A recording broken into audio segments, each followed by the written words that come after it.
President Trump trying to end the 2-year war. We hope that all the parts of the plan will be implemented. That's Israel's Foreign Minister Gideon Saar, interviewed minutes ago by Fox's Jennifer Griffin. If Hamas carries out its part of the agreement, is this the end of the war? Well, it's the implementation of the first phase.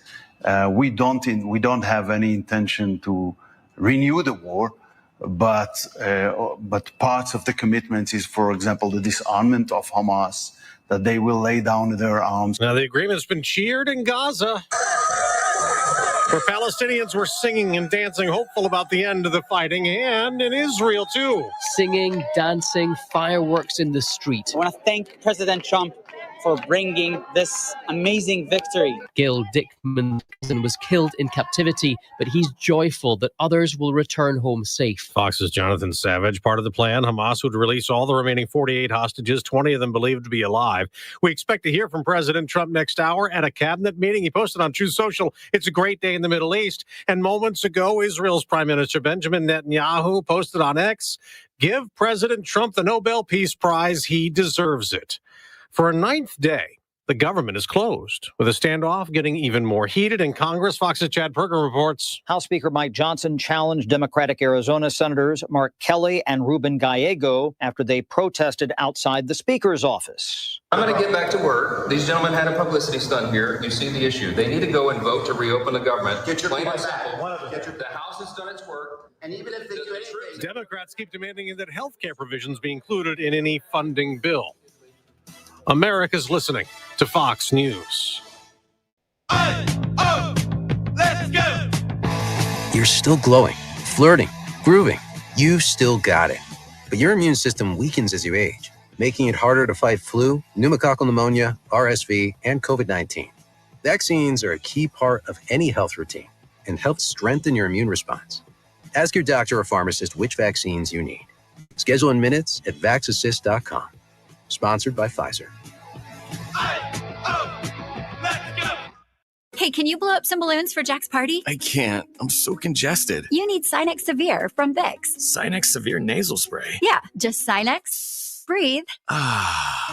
Sinex Severe instantly relieves nasal congestion and works 6 times faster than nasal decongestant tablets. The 12 hours of relief allow you to get back to the moments that matter without congestion. Daddy, we need more balloons. On it! Try Sinex Severe from Vicks. Just Sinex. Breathe.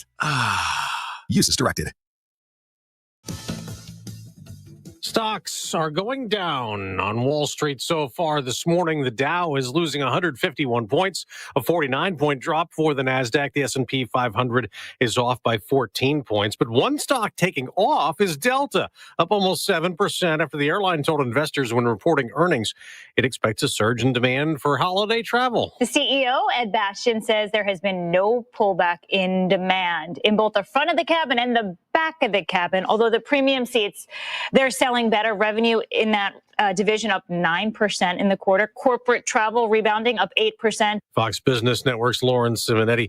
There continues to be delays in air travel, more than 15,000 flights the past 4 days, in part because some air traffic controllers who have to keep working in the government shutdown without paychecks until there's funding are calling out sick. Transportation Secretary Sean Duffy tells Fox Business. If we have a continual small subset of controllers that don't show up to work, and they're the problem children, he says then they'll have to let them go. The price of oil barely budging. It's up a couple of pennies, still around $62 a barrel. Gas is down a fraction. AAA's national average for regular remains $3.11 a gallon. That is 9 cents cheaper than a year ago. The Nobel Prize for Literature was awarded this morning. Laszlo Krasznahorke, 71 years old, wins for a body of work the Nobel Committee calls compelling and visionary, reaffirming the power of art, characterized by absurdism and grotesque excess. Several of his books have been made into movies in Hungary. Fox's Chris Foster. The Yankees are out of the baseball playoffs. 1-2 pitch. There it is!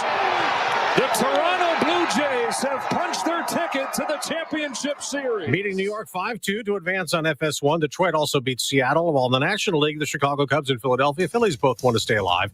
Milwaukee and the LA Dodgers still lead those series, and they'll play again today. I'm Dave Anthony. This is Fox News. This is News Talk 710 KURV, and this is the 2025 Edinburg Mayoral Business Candidate Forum. And now, broadcasting live from the Edinburg Conference Center at Renaissance, your moderator, Sergio Sanchez.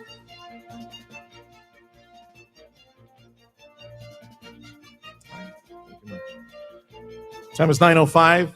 You're in tune with News Talk 710 KURV, and we are so honored to be joining you live today, not only on our radio, 710 AM radio, but also on 710 KURV, our social media sites, or that's 710 KURV, Facebook Live, X Live, and YouTube Live.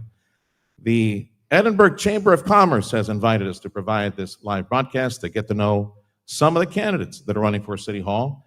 The election just around the corner. Early vote even closer than that, about 2 weeks away. So let's meet some of our candidates that are running for City Hall. We're going to be addressing this introduction in alphabetical order.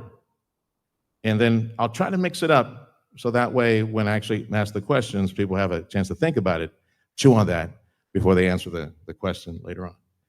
So we will start, of course, our candidates are seated here at the front. Johnny Garcia, Omar Ochoa, Richard Molina. You win the alphabetical draw, Johnny. Johnny Garcia, tell folks 2 minutes who you are and your experience, professional and political. Go ahead, Johnny. First of all, good morning.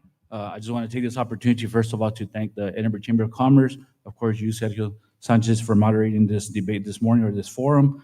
Again, my name is Johnny Garcia. I was born and raised here in Edinburgh. I've been in the public sector for about 30 years already. I served in 2019 to 2023 as your city council member, place 3, and your mayor pro tem.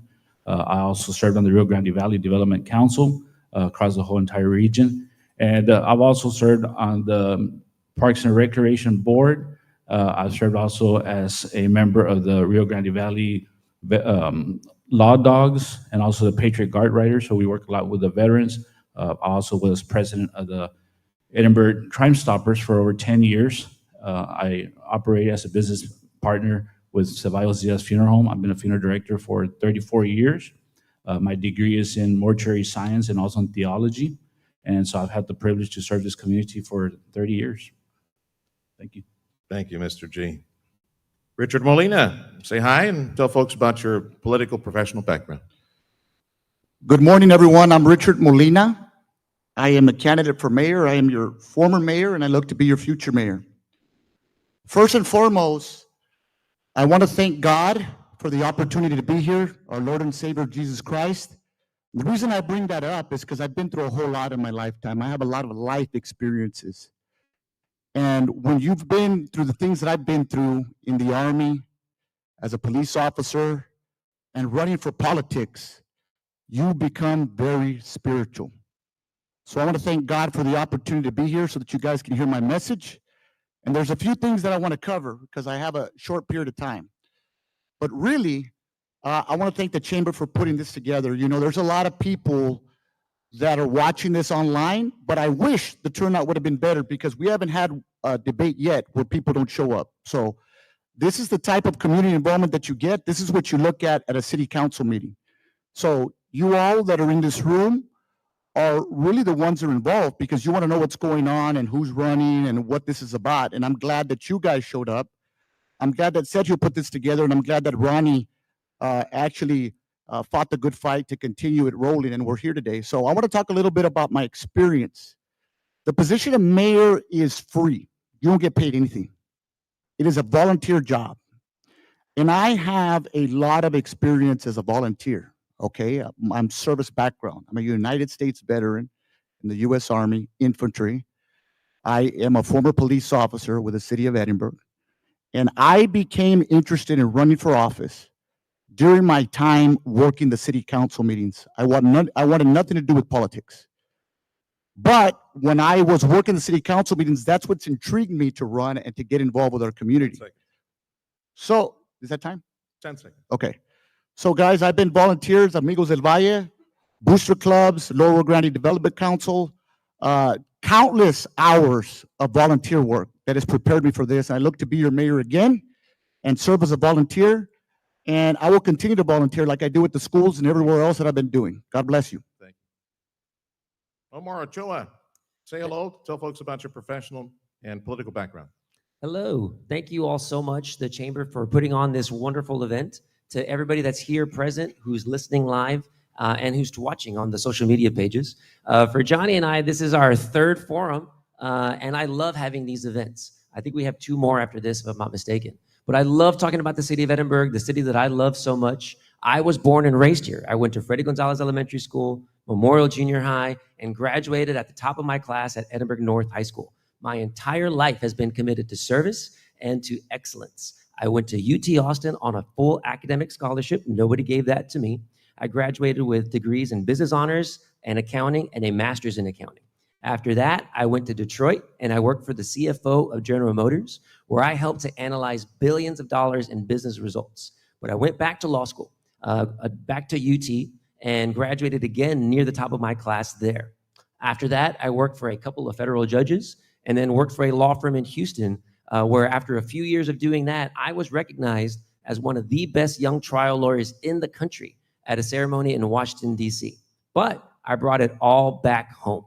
I always wanted to come back to Edinburg and the Rio Grande Valley, and I had the opportunity to do that, to start a successful law firm based right here. But importantly, during that time period, I also served as your city attorney for 6 years. And in that role, I advised the city council, the city manager, the city departments on all aspects and details of the city.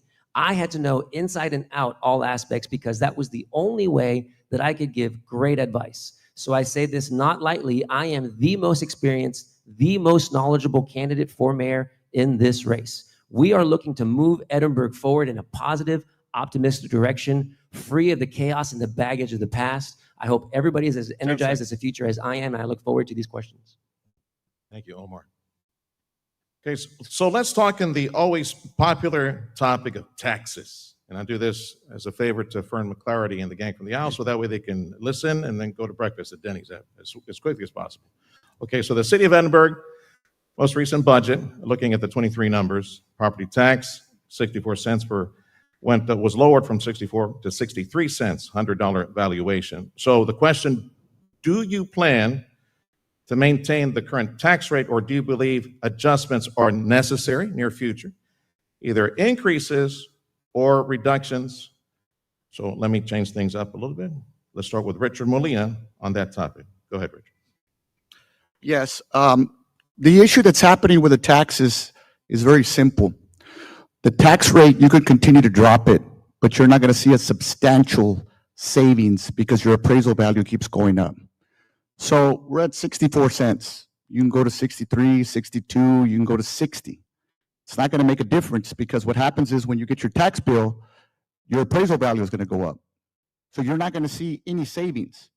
However, there is a state law that allows municipalities such as Edinburg to pass a resolution that allows us to go up to 20%. Now, we're not going to go up to 20% off of the appraisal value because we do have things that we need to get done. We need to fund police, fire protection, our city staff. We need to do street paving, all these different things. So what I've been recommending in my plan is immediately after being elected, I will put that as a resolution, the same way I did term limits. I get to business very, very quickly. I'm going to put it on the agenda. We're going to vote on it. Once we vote on it, I think right at about 12%, you will see a substantial savings in your tax bill. Now we give that over to the county, and that's something that we need to work on. I've been running off of this. It's something that I know we can do. It can be done right now, but it's something that I've been hearing that people are tired of their appraisal value continue to go up, which is a state deal, and working with our appraisal district, I think we can get this deal done. And I'm excited because it's going to happen immediately going into office. Omar Ochoa, the current tax rate, keep it or adjust it up or down? What do you say, Omar? I am not in favor of adjusting it upwards. It's all about fiscal management and conservative fiscal management of our tax dollars, because ultimately, at the end of the day, literally everything that the city does is spending your tax money, and we have to do that wisely. I'm actually very familiar with this homestead tax exemption that Mr. Molina is talking about, because while I was city attorney, I actually recommended that the city council use it during the COVID times so that we could give relief to homestead property owners in Edinburg, and the city council actually did it. But we got to be really careful with our finances. I also find it very interesting that in the prior 4 years, we were actually paying the highest tax rate that the city had ever had done in decades. But going forward, the idea and the focus is to make sure that the city is conservatively managing its finances. By doing that, we need to look at operations of the city, what is operating efficiently, what can we reduce, make sure that we're not spending above our means, make sure we're not taking on projects without plans that cause the city to spend more money unnecessarily. We also need to look at increasing revenue opportunities for the city. The landfill generates a ton of revenue for the city, and that is a money-making operation that the city can lean on to bring in more revenue. And the more revenue we can generate, either at the landfill, at our golf courses, or by increasing tax bases to have more sales taxes, then we can start reducing dramatically that tax rate. And then the third thing that's very important is we have to have partnerships with the county, with the state, with the federal government, public-private partnerships, because we cannot grow our city on the backs of taxpayers. That's why, as mayor, I want to create a grants department, an actual grants department that's focused on finding these grant opportunities, making these applications, and then managing those programs so that we're following the rules and do not have to give money back at the end of the day. Thank you, Omar. Mr. Garcia, Johnny, the current tax rate, keep it or adjust it up or down? I believe that we should keep it. I don't believe in it going up, but if we are able to reduce it somewhat, I would like to really continue to look at it. Number one, our taxpayers are the first people that we need to take care of. They're the ones that are the driving force of this budget in the city. But I think one of the key things that we have to do is continue to work with our partnerships with as far as the county level and the state level to continue to work on our taxes and work with the appraisal district so that we can work on these values that they continue to increase. Like the other candidates say, we can reduce the taxes all we want, but if the appraisal value continues to go up, it's going to continue to hurt our taxpayers. And so one of the things that I feel we need to do is create a resource center where we can have experts in the tax area where we can continue to find ways to reduce taxes by homestead exemptions or senior freeze or other form of exemptions. But we have to continue to work with the departments that we do have and look at line items and be more fiscal responsible for the taxes of our taxpayers. Thank you, Johnny. Next question. Now, by the way, you're listening to News Talk 710 KURV. This is an Edinburg Mayoral Candidate Forum. We are live at the Edinburg Conference Center, DHR campus. If you'd like to join us, we'll be doing this conversation until 10 a.m.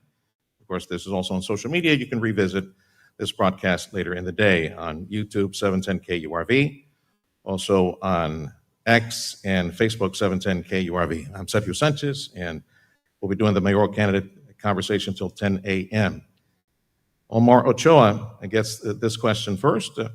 So how do you plan to make City Hall more efficient, effective for small business and arriving businesses? Go ahead, Omar.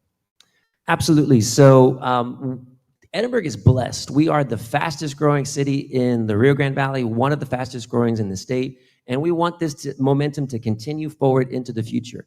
But to do that, we have to make the services, the infrastructure that welcomes businesses, small businesses and large businesses to come into Edinburg. What I would really like to do is to streamline for people who want to start businesses that whole process. I'm a small business owner myself. I know how hard it is to get the permits together, to start the plans, to get your trash service, all your water service. All of these different things right now are located in different departments, in different parts of City Hall, and in different parts of the city. If we can streamline all of that in one location, I think that'll make it a lot more welcoming and a lot more easier for small businesses to start in Edinburg, to have more jobs, to have more innovation. The same thing goes with development. We have a lot of great developers in the city. We have over 100 subdivisions under construction right now. We have a 1.2 billion that's been issued in permits over the last 3.5 years. But we need to cut the red tape. As a city attorney, I saw on my end of things how slow processes can be. And literally time is money for developers. And so I would love to see a development center generated. Again, putting everybody in a one-stop shop, making it easier for developers to come in and to be guided through the process, making sure there's not miscommunication between departments, that slows down the process, making sure that they feel welcomed. Because if we do that, if we race to the top, then businesses will come to Edinburg much more easily. We'll be able to attract the high-paying jobs that our area needs, and that Edinburg is poised to have in the future.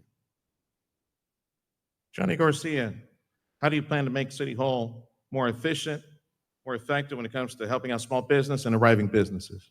First of all, I feel that we need to do a beautification to the city and make it more friendly for our residents and also those that are visiting City Hall. One of the things that we need to make our staff a little bit more accessible, where we do have people that are receiving the residents or whoever's visiting City Hall at the entrance and can actually give them the information that they need to go to the proper departments, and make each department where they all work together and cross-train each other, where that, you know, they don't have a reason to say, well, we can't help you today because so-and-so didn't come in. We have to continue to serve our residents on a day-to-day operation and create a more positive atmosphere where people do want to come to work and people do want to help others, because that's what we're here to serve others before ourselves. And that's one of the main things as public service, that, you know, the people is the ones that elect us. And so we have to be able to be good listeners and stewards to their taxpayer money. Thank you, Johnny. Richard Molina, how do you plan to make City Hall more efficient for small businesses and arriving businesses?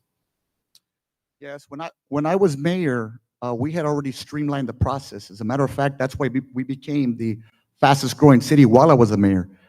And one of the things that we did was we brought the EDC into City Hall because they were separate.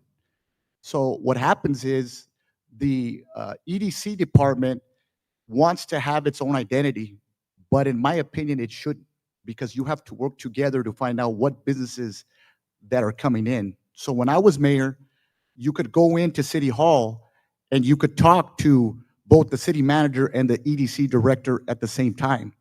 So for me, how do we reward the businesses? What I did is I came up with a 5 and 10 plan, because we need to reward the businesses that have been there established and that have been the engine for economic development and the sales tax. So we went to every business and we did what's called a 5 and 10 plan. So if you'd been paying sales tax for 5 years, you would give us a plan on how you were going to renovate your business. And after you were done, we would get you a check for $5,000.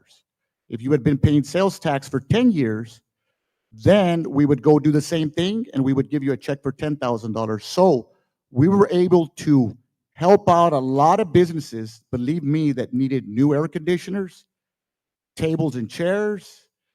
They had different restaurant equipment that they needed. And this went a long way. So for me, in order to attract a new business, when they come to the table, you have to have the city and EDC right on them right away. The second part is to reward those businesses that have been around, the people that have been here, like the Armando's Pizzas of the world and the different places that have been serving our community and paying sales tax year after year after year and not getting anything back. That's right. So for me, we have to reward those businesses and we have to streamline it by putting the EDC and the city together from the get-go, not later on. Thank you, Richard. You're listening to News Talk 710 KURV. We're broadcasting from the DHR Renaissance, the beautiful theater that we have here at Renaissance. This is a Edinburg Mayoral Forum. You can also join us online at social media. Next question is, we're resetting the cycle. So Johnny Garcia, you get this question. Flooding, a big problem, especially downtown. So you got 2 minutes to fix the flooding problem. Go ahead, Johnny. Thank you. First of all, as everybody knows, the headache of our flooding areas and downtown area has been very big for many years. Our business actually is a block north, east of the current courthouse, and that's a flooding issue that we've always had. And I know that our drainage that we've had in downtown area, the pipeline has only been about 18 inches. And when we got elected in 2019, we had already been working with TxDOT to increase our drainage infrastructure. And we are in 2025 and nothing's been done yet. You know, we continue to play a kind of a blame game and blame it on TxDOT that they haven't moved on it. But I feel that as a city, if we're to start working on the smaller arteries, let's say McIntyre, Gano, and to release some of that flood issues, we have the old parking or the old property of the library. And I think if we're to create a lift station in that area, would kind of alleviate some of the flood issues that we're having right now. and look at other properties that are just north of downtown area that we can continue to work with our private businesses and see how we can continue to improve our drainage in that area, because that has been a major issue for so many years. But again, we can't continue to pass the blame to somebody else. We have to take action now. Thank you, Mr. G. Richard Molina, let's fix the filling problem. You got 2 minutes. Go ahead. You know, this is a process that it takes a lot of time. Drainage is not a sexy project. It doesn't sell a lot of tickets, doesn't get a lot of people out at ribbon cuttings, doesn't really do much, but it's everything. And Edinburgh, it's going to take years for us to fix the drainage problem that we have. And I'm going to tell you this, we fixed so many drainage issues. Stadium in Dawson, there was an issue that was on Sugar Road. There was just so many things that we attacked. And one of the things that we're going to have to do is we're going to have to look at state and federal grants. When I came in as mayor in 2017, the city of McAllen was generating $25 million a year in grants. And the city of Edinburgh at the time was generating $5 million a year in grants. So they were making 5 times more in grants that we were making at the city of Edinburgh, what they were taking in. And to me, McAllen is not 5 times bigger than the city of Edinburgh. So we worked on some grants, and we cut that in the first year that I was mayor. We went from $5 million to $8 million in grants. So we had an increase of $3 million.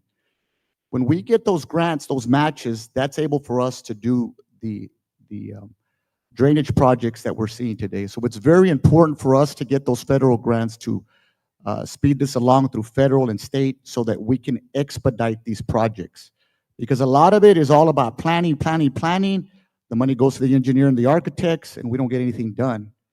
So there's $20 million that we received on the state back when I was on the Lower Rio Grande Development Council to fix the downtown drainage project at the courthouse, from the courthouse all the way east, all the way to Vera's Meat Market. There's a drainage canal there. That $20 million is pending because the courthouse issue needs to be fixed and the downtown project has to be fixed. So that $20 million is still sitting there at the county, and we need to find it and we need to work on that project. Thank you. Omar Ochoa, fix the flooding problem in Edinburgh, especially downtown. Got 2 minutes, brother. Well, we're not going to fix it in 2 minutes, but let me talk about how to move forward. We've got to make master plans in the city of Edinburgh, growth plans, parking plans, park plans, and drainage plans, because drainage in reality is a moving target.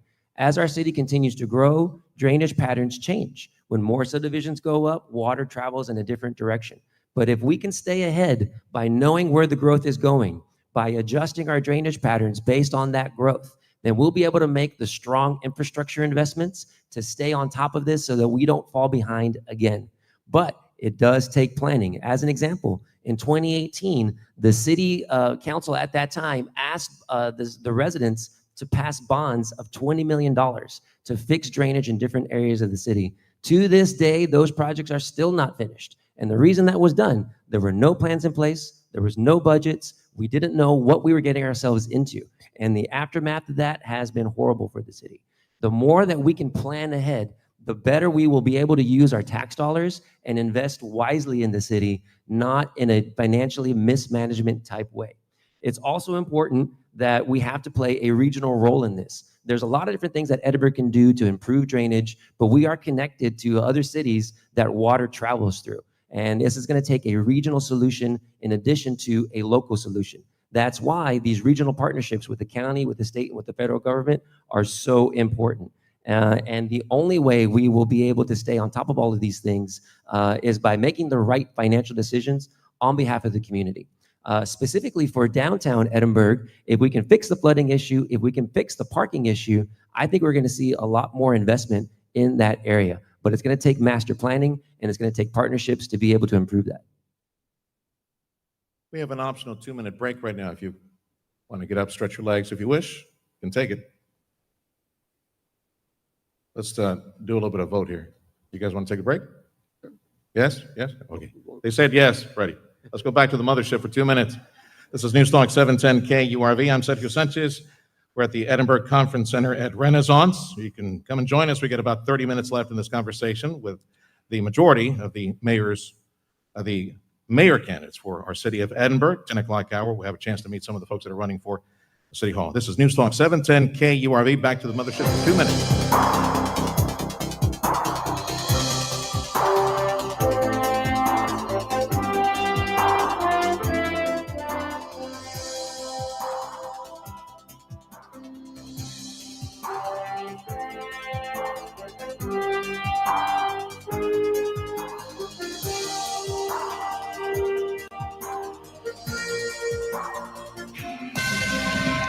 This is a Fox News alert. I'm Therese Crowley. The deal is signed in Egypt. President Trump declares, "Blessed are the peacemakers."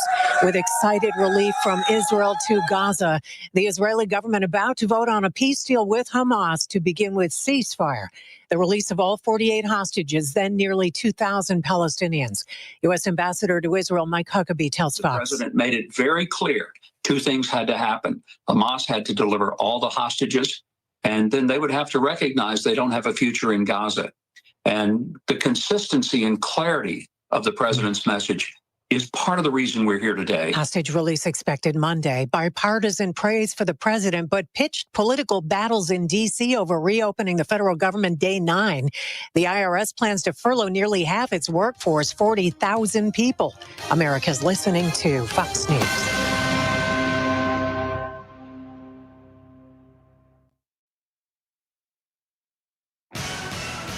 Your 710 KURV AccuWeather forecast. Cloudy much of the time today with some widely separated thunderstorms. Humid, highs in the low 90s with northeast winds 8 to 16 miles an hour. Partly cloudy, still humid tonight. The low down to 75. The northeast winds at 6 to 12 miles an hour. Mostly sunny, highs in the low 90s for Friday. Plenty of sunshine Saturday. Highs back to the low 90s. Sunny Sunday. Highs near 90. I'm AccuWeather meteorologist Jason Caterina on the Valley's official weather station, 710 KURV. Broadcasting from the Valley's commercial and fleet headquarters studio at PayneAutoGroup.com. You're listening to News Talk 710 KURV.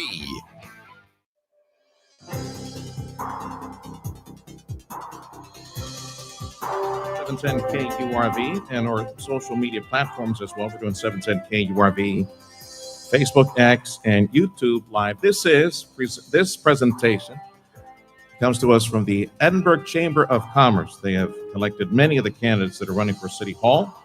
We're broadcasting live from the Edinburg Conference Center at Renaissance. You get about 25 minutes left to join the conversation. Afterwards, we'll have the candidates here to meet and greet as well, if you'd like. Each candidate receiving a question. We're answering that question 2 minutes each. They do have a chance for a quick rebuttal, 30 seconds if they request it. Otherwise, we move on to the next question. The next focus is on the economic development efforts of Edinburg. Edinburg has been very successful in its economic development efforts, along with neighbors in McAllen and Mission. These are amazing times, prosperous times that we live in South Texas. We've never seen this prosperity before. So, in your opinion, what should be the focus of recruitment for the city of Edinburg? What type of industry? What type of field? Training that is involved? What should be the focus of the Economic Development Office for the city of Edinburg? We'll start with Richard Molina.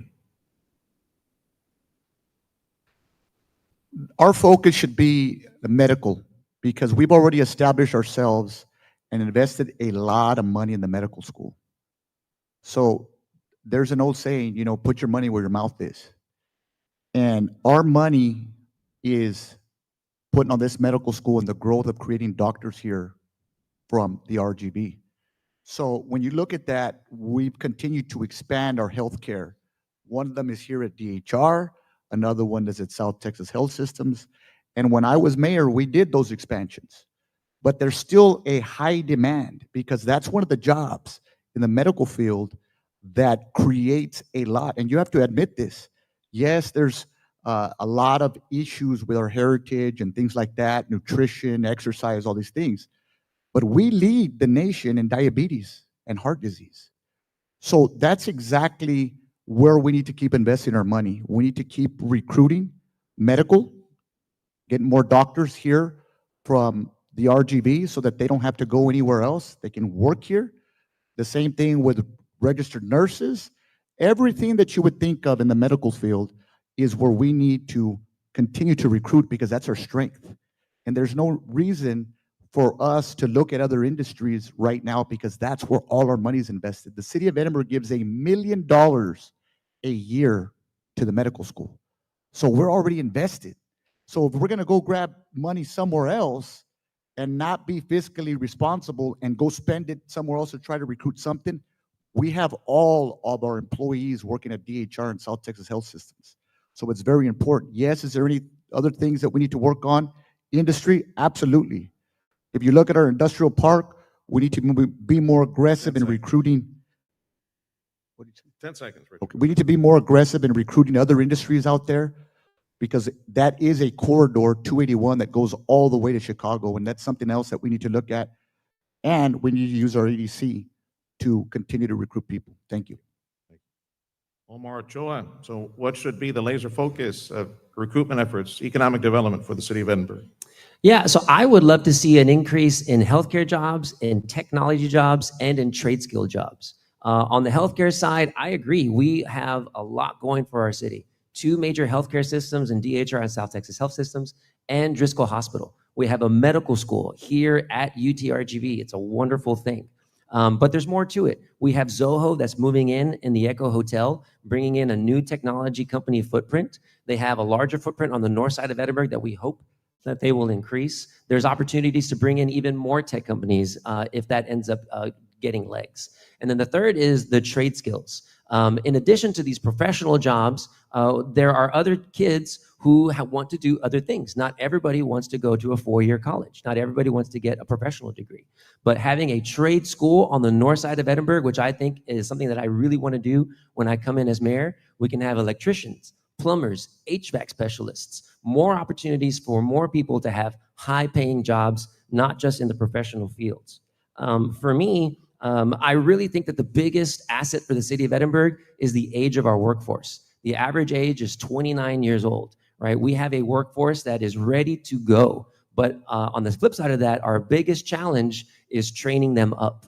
So that's why partnerships with UTRGV to make sure that they're getting training in the medical field, in the tech field, and in trade fields as well, that they are ready to welcome in the industry that we want to recruit. Having that trade school in Edinburg is going to bring in more high-paying jobs as well, more high-paying opportunities for people. And as far as the EDC goes, EDC is a great partner. I see our executive director sitting here. But the one thing is we need to create a stable environment. In previous years, I saw the EDC board wiped out and replaced with completely different people, not once, but twice. Stability really matters, and leadership really matters to keep stability so that we can have economic investment in our city. Thank you, Omar. Mr. G, Johnny Garcia. So what should be the focus of economic development efforts for Edinburg?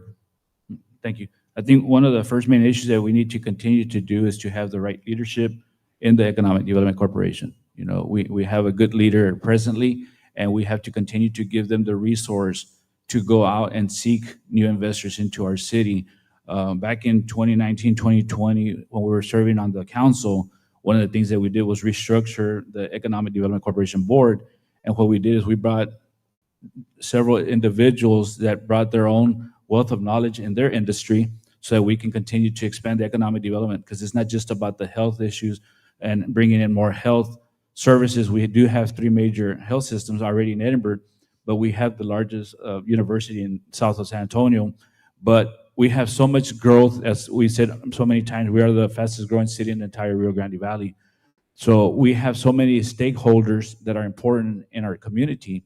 And so we need the right leadership that can help us focus, because we cannot micromanage the entire city. So if we have the right leaders in place, they will continue to have the same vision and the driving force of what we need as far as economic development.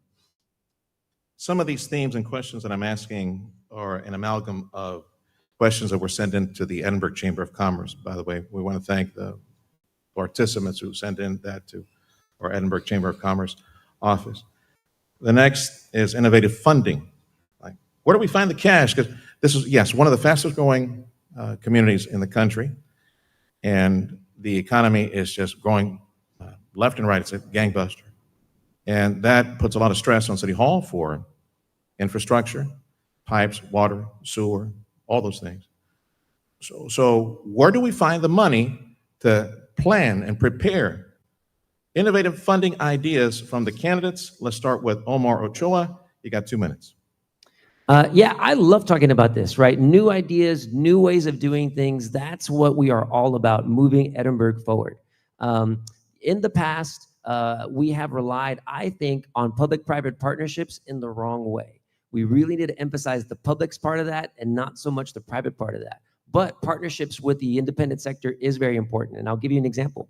The parking garage in downtown Edinburg, I think, would have been a perfect public-private partnership. It should not have been used for bond money. And in the future, growing our city, we should not be doing it on the backs of taxpayers. And as I said, I have a lot of experience in finances and in budgets, and I think running the city efficiently is priority number one. In addition to public-private partnerships that benefit the public, we also need to be looking for partnerships with other government entities, as I said before. Looking forward, coming in as mayor, I really want to start a grants department. The reason the city of McAllen brings in more grant money than the city of Edinburg is because they have a dedicated department with literally 6 employees. The city of Edinburg has one person that does that on a kind of a part-time basis in our CDBG office. So there's more to it. By having a grants department, we'll have dedicated people to be able to look for this outside money and also make sure that we are staying on top of compliance requirements so that we don't lose that money. In the past, we have lost money from HUD, right, for affordable housing because city leaders did not disclose conflicts of interests. And so it's very important that we keep those requirements in line. In addition to that, it's also very important that we find new innovative ways to finance things. For infrastructure, for example, there are things like public infrastructure development agreements, and there's municipal utility districts.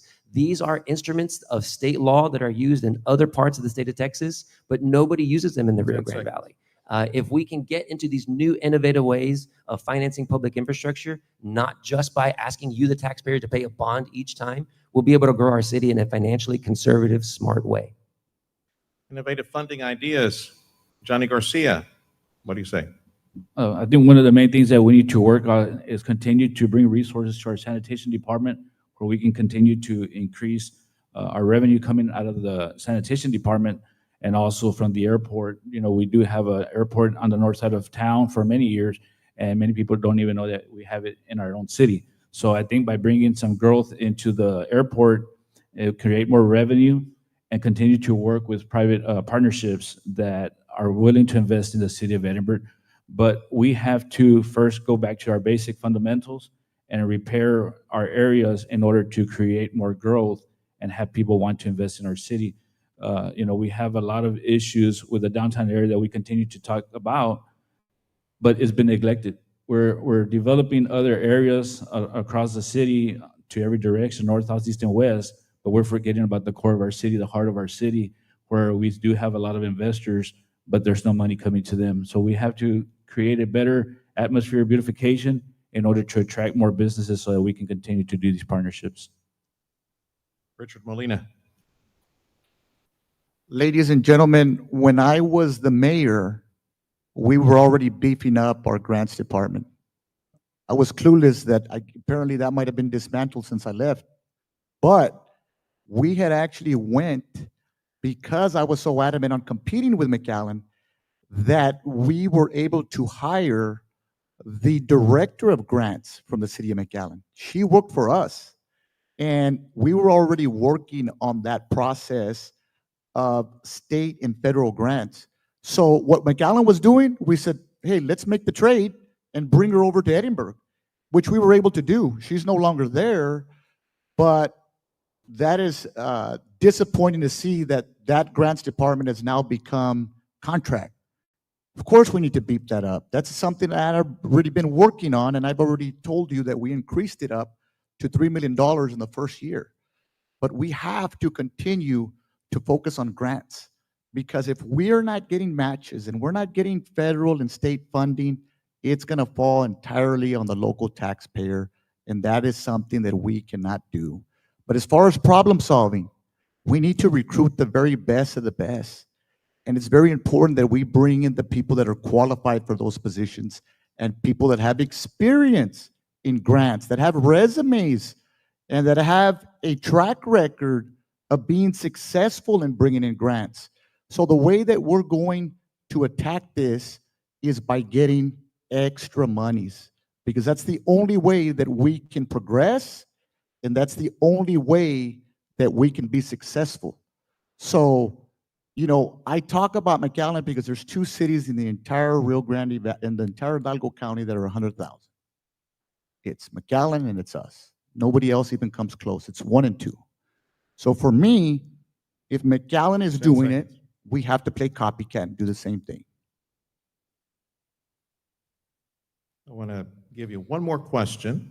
Again, we're broadcasting from the Edinburg Conference Center at Renaissance here on the DHR campus, presented by the Chamber of Commerce in Edinburg. This is an Edinburg Mayor Candidate Forum. Final question before we have closing remarks. On the issue of public safety, fire, EMS, do you bring any new ideas to the city to try to address these services?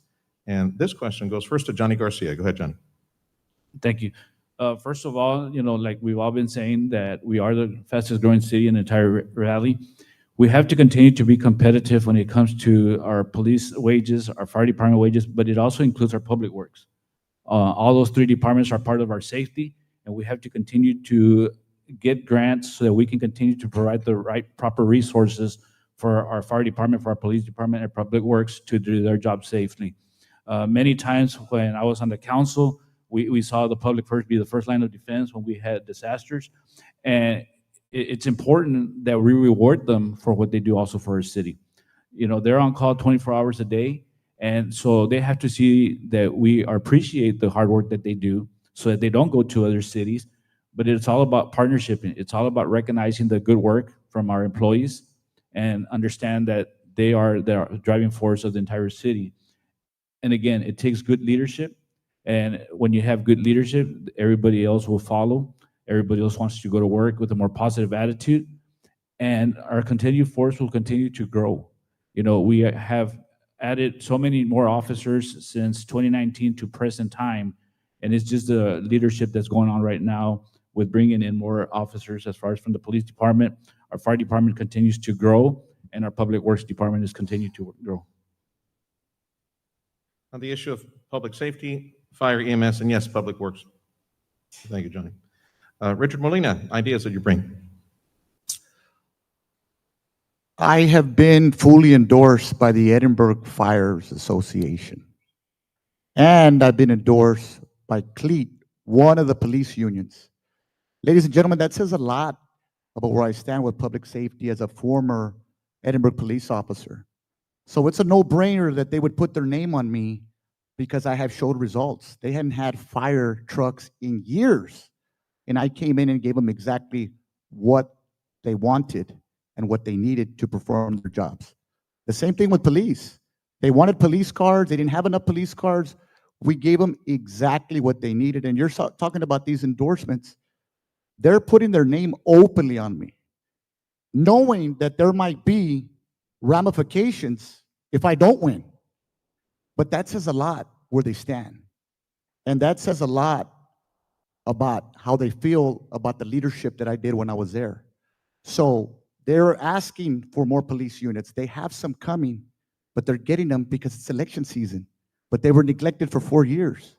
So it's very important that we take care of the men and women that are out there every single day putting their lives on the line and get them the resources that they need and the pay that they need so that they stop leaving us for other jobs, both local, county, federal, because our retention has to be better, our employee retention, to keep our experienced law enforcement officers and our experienced firefighters out there protecting us. So for me, it's very, very important, ladies and gentlemen, for us to take care of them. And I believe the reason I got the endorsement is because they are not happy the way things have happened these last 4 years. And that's why they have gone with me, because I produce results.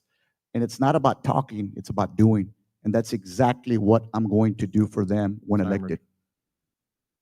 Omar Choa, on the issue of those services, public safety, fire, EMS, and other city services, ideas that you bring. Go ahead, sir. Yeah, I think there are a lot of innovative things that both our fire department and our police department can do to increase safety and what it is that they're doing. In fact, a lot of those things are being introduced right now. There's a new 911 app that was introduced by one of our police officers who actually got an award for doing that. Allowing our police officers to be creative, to get the advice and ideas from them, because they're the ones on the street protecting us every single day. That's the type of attitude that we need to continue to do. On the fire department side of things, there are also new technologies where we can track where fires are and respond in a much faster way. Being able to institute these new technologies will help keep the rest of our city safe as well. And on the EMS side, very similarly, Medcare right now is the contracted vendor for EMS services. And there is new technologies so that we can know exactly where EMS are stationed all across the city and be able to track response times so that if they're not performing under their contract requirements, that we can adjust those or we can find a new vendor to be able to do that. These are all new kind of innovative ways that we can ensure these things. But I think it's also important to realize that actions matter and that what we've done in the past informs how we will treat these people going forward into the future. The union contracts are negotiated every few years. And in 2021, when they were negotiated for the police department and for the fire department, the frontline officers, the introductory fire department personnel, they got little pay raises compared to the rest of the city employees that got 3%. In fact, the fire department frontline employees got 0 pay raises in that negotiation. Fast forward 3 years later, in 2024, those individuals got substantial pay raises that allowed for them to have the wages that they deserve to keep our city safe and that we wouldn't lose them to other cities. So continuing to support them is an incredibly important thing that I will continue to do as mayor. Told you this was going to go by real quick. Now it's time for closing statements. So just one final question, and you can wrap your closing statement around that. Why should Edinburg voters choose you to be mayor? We'll go back to alphabetical order. We'll start with Johnny Garcia. First of all, thank you, Sergio, for moderating this forum. I believe that I am the right candidate because, first of all, I've been a public servant for over 30 years, and this is not about what I have done. It's what we can do together. It's about working together as a community. It's about empowering and uniting our citizens. It's about giving them back the power where that they know that they can call somebody who's accessible, reliable, honest, and trustworthy, and they have a direct line. It's like I've told everybody, my cell number has been public for over 30 years. Anytime anybody has an issue, they can call me and they know that I'll answer. And if I don't have the right answer for them, we'll find the right person to give the answer. I want to remind everybody that our city council is a council manager government form, which means that we have to find the right leaders, that is our city manager, our city secretary, our city attorney, and our municipal court coordinator.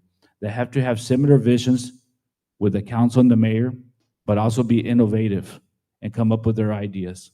They are the driving force of our city. They are our top leaders of our city, but we all have to work together to make Edinburg the greatest city to live in, to be able to work, play, and have a better quality of life. So it's about teamwork, and it's about who is the right candidate up here that can help lead the city in that direction. Thank you all. Thank you, Johnny. Richard Molina, why should Edinburg voters choose you? And your final thoughts. Go ahead, sir. Ladies and gentlemen, experience matters. It's very important that you understand this. A little bit of history. I feel like I'm in a council meeting because this gentleman was the one that I recruited to be the city attorney while I was mayor. This gentleman, I worked side by side with him. I've been in the trenches, ladies and gentlemen, literally in the trenches as an Army veteran. And this is not about being so much a divider, but being a fighter. Because the only way that we're going to compete with McAllen is if we fight tooth and nail. There are friends, yes, Ambrosio, Villalobos, but when a deal comes down, they are fighting for the same deals that we're fighting for. And you're going to need somebody that's aggressive, somebody that's active, accessible, and somebody that relates to absolutely everyone. I have put in countless hours of volunteer work, whether I've been elected or not. And this did not start yesterday. It did not start in February. I have been volunteering for years, ladies and gentlemen. And I will continue to volunteer, win or lose, because that's just me. I'm service-oriented. And I can tell you, we recruited a top-notch team when I was your mayor. One of those gentlemen is on my right. I recruited him to be the city attorney because he's really smart, and I will not deny that. But this, I will tell you, this is not about being the city attorney. This is about being your leader. And Richard Molina is out there every day pounding the pavement, going to work for you, ladies and gentlemen. And I am going to compete against the local cities, and I'm going to compete against every city in the state, because to me, it's about Edinburg. Edinburg first and Edinburg forward. And this is exactly what I bring to the table. Do not forget to vote for Richard Molina. October 20th to the 31st is early vote, and November the 4th is election day. God bless you, and thank you for being here. Ahora sí. I told you to hold off on the applause. Okay, that's fine. That's fine. We got time. We got time. Hey, Omar. Said you're smart, dude. You want to say something nice about him, like compliment his tie or something like that? Or... Okay, Omar. So why should Edinburg voters choose you, and your closing thoughts? Go ahead, sir. 4 years ago, our city was in the midst of the most chaotic time in our city's history. We were paying the highest property tax rates that we had paid in decades. We had borrowed over $200 million in loans. We had depleted our reserves to the lowest levels we had seen in decades. And don't just take it from me, credit reporting agencies in the country downgraded the city's credit score as a result of that financial mismanagement. And even though we had a spending spree and a loan spree, we had little to show for it because we had so many projects that were not finished because of poor management along the way. We had 5 city managers in a 4-year period. We had 3 finance directors in that same time period. We had dozens of lawsuits by former employees against the city of Edinburg, and we had bad headlines locally and nationally that none of us were proud of. They say that insanity is doing the same thing and expecting a different result. Well, Edinburg, I urge you to do the right thing in this election.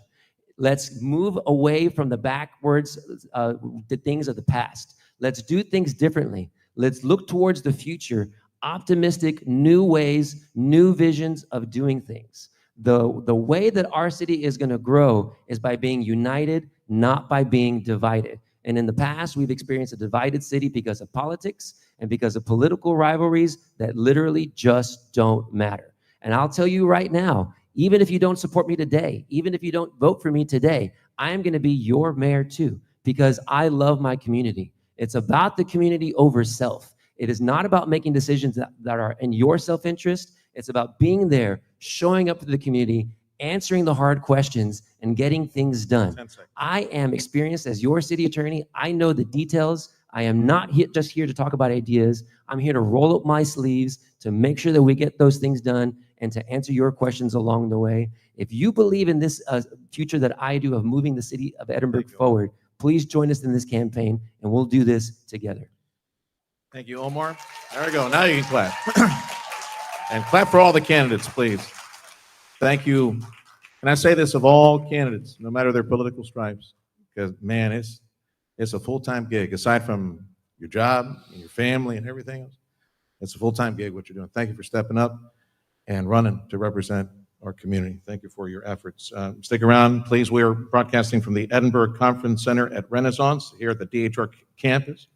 Stick around. We'll have a chance to meet our candidates, speak with them one-on-one if you have other questions. Next hour, we will be featuring, we'll come back at 10:06 after a news break and commercial break at the top of the hour. We'll have a chance to speak with Jason De Leon and Moises Segovia, running for City Council Seat 2, and also have a conversation with Dan Diaz, who's here running for City Council Seat 1. This is presented by the Chamber of Commerce in Edinburg. You're listening to a candidate forum on Newstalk 710 KURV. Also our social media site, 710 KURV, Facebook Live, X Live, and YouTube Live. Thanks for joining.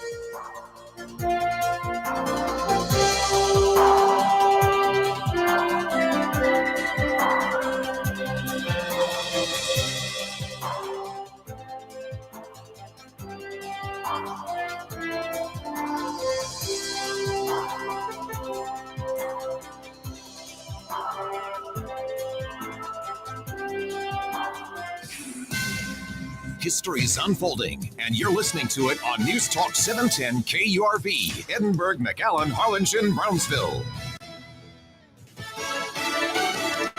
Give President Trump the Nobel Peace Prize. I'm Dave Anthony, Fox News. Israel's Prime Minister Benjamin Netanyahu posted that on X, writing he deserves it for brokering a Gaza ceasefire agreement Israel and Hamas signed off on today in Egypt. We are committed to Trump's plan. That's Israel's Foreign Minister Gideon Sa'ar telling Fox they'll pull their troops back in Gaza. In order to make the first phase happen, Fox's Trey Yingst reports from Tel Aviv. Celebrations erupted at Hostages Square in Tel Aviv overnight as Israelis processed the news that all of the remaining hostages held by Hamas will be released in the days ahead. Similar moments of joy unfolding inside Gaza as crowds of Palestinians cheered and chanted. After 2 years of war, an influx of aid and relief will make it to residents there. President Trump says 20 living hostages will be released on Monday. We'll hear from the president in a few minutes, leading a cabinet meeting at the White House. It's day 9 of the government shutdown. Still no funding, but there is blaming. Republicans versus Democrats in Congress. House Speaker Mike Johnson just called out something the Senate Minority Leader said. He had the audacity to say, quote, every day of this shutdown gets better for us, his party. I don't even know how to comment on that. It's so stunning to me. Minutes ago on the Senate floor, Chuck Schumer responded. People will go bankrupt. People will get sick. People will die. All because the Speaker chose to keep the House on vacation. Democrats demand health care provisions be added to any funding bill. A condemned murderer gets another lifeline in Texas. Robert Robertson was supposed to get a lethal injection next Thursday, but the state's top criminal court has put that on hold again. Last year, a group of Texas lawmakers from both parties intervened to block Robertson's execution, claiming he's innocent. Robertson was convicted in the death of his daughter, accused of shaking the 2-year-old so hard she died of head trauma. America's listening to Fox News. Hear that? That's Mike. He took ZQL Ultra, so now he's sleeping soundly on a Sunday night. ZQL Ultra helps Mike fall asleep fast, stay asleep longer, and get the deeply restorative sleep he needs, so he can wake up refreshed and ready to conquer Monday. Let's do this Monday. ZQL Ultra. Not for colds, just for sleep. Really great sleep. Use as directed. Keep out of reach of children. It all comes down to this, folks. Yep, the entire season is on the line. But my throat has officially thrown in the towel. Sounds like you need Vicks VapoCool drops. They're max strength and vaporize sore throat pain. Whoa! These VapoCool drops hit fast. Speaking of fast, did you just see that play? Yeah, he vaporized that ball. That pun should have come with a penalty. Vaporize sore throat pain with Vicks VapoCool drops. Use as directed. As that ceasefire plan gets implemented to get Israel to stop the war in Gaza and Hamas to free the remaining hostages, Russia keeps waging war in Ukraine, which keeps counterattacking, claiming that long-range missile and drone attacks have hit Russian oil facilities. And this is new, an admission out of Moscow about an air disaster Russia caused. Russian President Vladimir Putin says Russia's air defenses were responsible for shooting down an Azerbaijani airliner last Christmas, killing 38 of 67 people on board. It's his first public admission of blame for the crash, made in a statement at a meeting with Azerbaijan's President Ilham Aliyev in Tajikistan during a summit of former Soviet nations. Putin says there was a Ukrainian drone at the sky at the time when 2 surface-to-air missiles exploded near the jet but did not hit it. It crashed trying to land in Kazakhstan.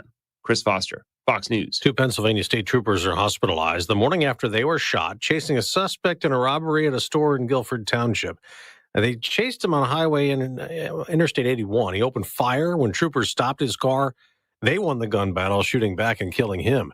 There is a hearing soon in federal court in Illinois as Democrats try to stop this. Troops from the Texas National Guard are actually here at this ICE facility now, where they will eventually be taking over security. The Pentagon says that in addition to protecting federal property, National Guard troops will also be involved with protecting federal officers carrying out immigration enforcement operations. Now, the Border Patrol commander, Greg Bavino, describes it as a quick reaction force in case federal officers get attacked act like they did this past weekend. And it's not clear exactly what that would look like, but even before the Guard is fully deployed this morning, a federal judge could put the whole mission on hold if they agree with Illinois officials' argument that there is no emergency here. Well, that's Fox's Garrett Tenney. On Wall Street, the Dow's down 160 points, the Nasdaq's dropping 58. I'm Dave Anthony, and this is Fox News.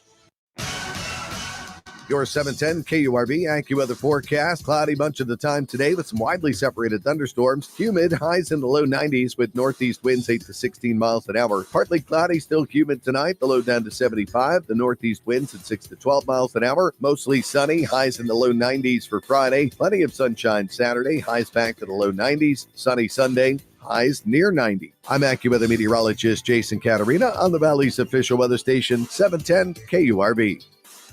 Authorities claim a single arsonist was responsible for the Palisades fire that destroyed more than 6,800 homes and killed 12 people.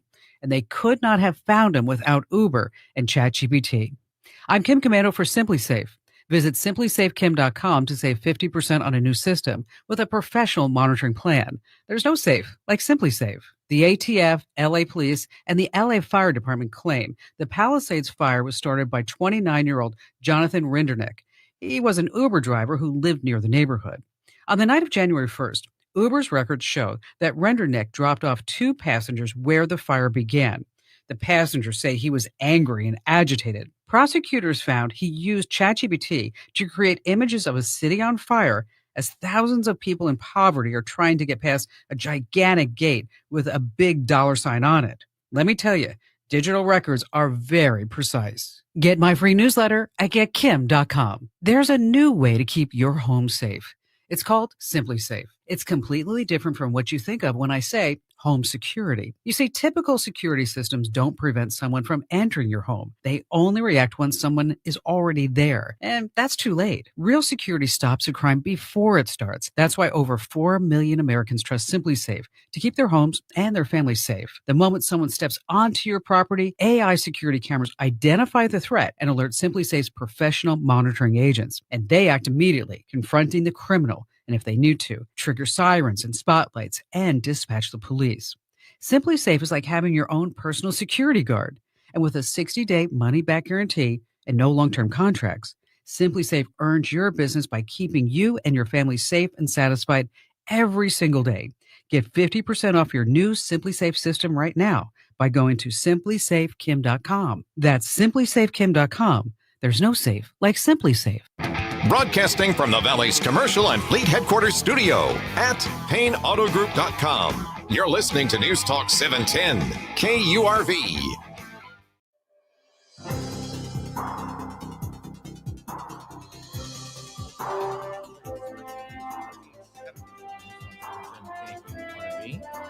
We're broadcasting from the Edinburg Conference Center at Renaissance here on the DHR campus. Big thank you to them. And thank you to the Edinburg Chamber of Commerce for making these conversations possible today.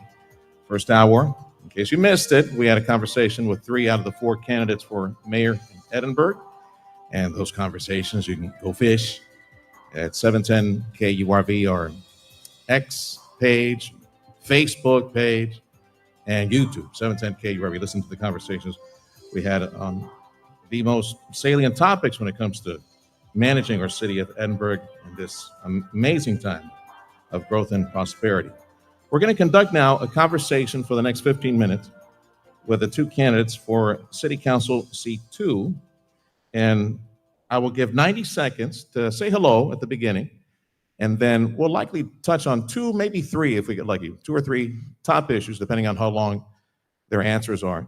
But we'll deal with the top issues, which deal with drainage and taxation and the management of the city as well. So in alphabetical order, Jason De Leon, tell folks for 90 seconds about yourself, your professional background and political background as well. Go ahead, sir. First of all, good morning. Thank you, Sergio, and happy birthday, and thank you for moderating this beautiful event. Thank you, the Edinburg Chamber of Commerce, for always putting on such an amazing event. Without you, none of this would be possible. And thank you for all the community for coming out together and supporting this amazing event. Thank you, Mr. Segovia, for agreeing to do this yesterday and showing up here today. 23 years ago, I fell in love with this community. I was 14 years old. My dad's not here right now, but I'm gonna go ahead and say I was the greeter at the front door. If he was here, I probably would have had to set the custodian. But that's when I really fell in love with this community. I remember serving so many residents here in Edinburg, there on Canton Road at the Memorial Funeral Home. They're not in their best times, but are in their most difficult times of their lives. I always remember the rosary ladies coming up to me at 14 years old, grabbing my cheeks and saying, "Mijo, eres bien chulo." That's when I really fell in love with this community. They were so nice, so welcoming, and I knew right then and there, one of these days, I would serve this community. In 2006, I graduated high school. I attended Lindenwood University in St. Charles, Missouri, where I obtained my bachelor's in business administration. From there, I came back, I worked for half a year, and then I ended up going to mortuary school in Houston, the Commonwealth Funeral Institute, where I obtained my associates in applied science, where I became a funeral director and embalmer. I ended up coming back to Edinburg, working many years there at the family business, where I served many families. I got very and heavily involved with the Edinburgh Chamber of Commerce. I joined the class leadership 23. I got very involved with the school district with career days and many scholarships. In 2021, the former council member vacated a seat, and from there, that's when I knew that we're going through a difficult time in our city. I wanted to give our city a different outlook, and I knew I had something to offer for the city. So from there, I went ahead and decided to run for city council. Okay. How much time do I have left? Yeah, well, I gave you a full 2 minutes. You can keep going. I'll give your opponent the That's same fine. time. Go ahead. So I ended up going running for city council in 2021. From there, at that point, our city was going through a difficult time, and then I wanted to give our residents an opportunity to see a different platform. So I ran an election. I won an election. I got married, and then I also had a baby, and I had to learn how to be a council member. So from all these obstacles, you go ahead and you learn as you go, and I guess I'll go ahead and go for it. All right, thank you. Take my time. Quick correction: your wife had the baby. You just had to wake up at 1 o'clock in the morning. My wife had a baby. Change the diapers as well. Jason De Leon, thank you. Okay, so I gave Jace 2 minutes and 45 seconds. Moises Segovia, tell people hello. Tell them about yourself, your professional background, political background. Go ahead, sir. Well, hello, everyone. Thank you, Sergio, for being our moderator today. Thank you to the Chamber, Ronnie, and its staff for this amazing event and for having me today. I'm a father of 4. I have 4 amazing kids. I have a college student. I have a high schooler. He's a senior. I have a middle school, and my daughter is in elementary. Oh. Together with my wife, Heather, we own several businesses. Our companies are called Lifestar EMS, St. Michael's Ambulance Service, Real Care EMS, VR Theme Park LLC, and Vital Care Health Technologies. It's a software company. We believe in giving back to our community. My wife has served in several boards like HWNT, Hispanic Chamber of Commerce, even as an ambassador here for the Edinburgh Chamber. I've been involved in different organizations as well, even an ambassador for the Edinburgh Chamber.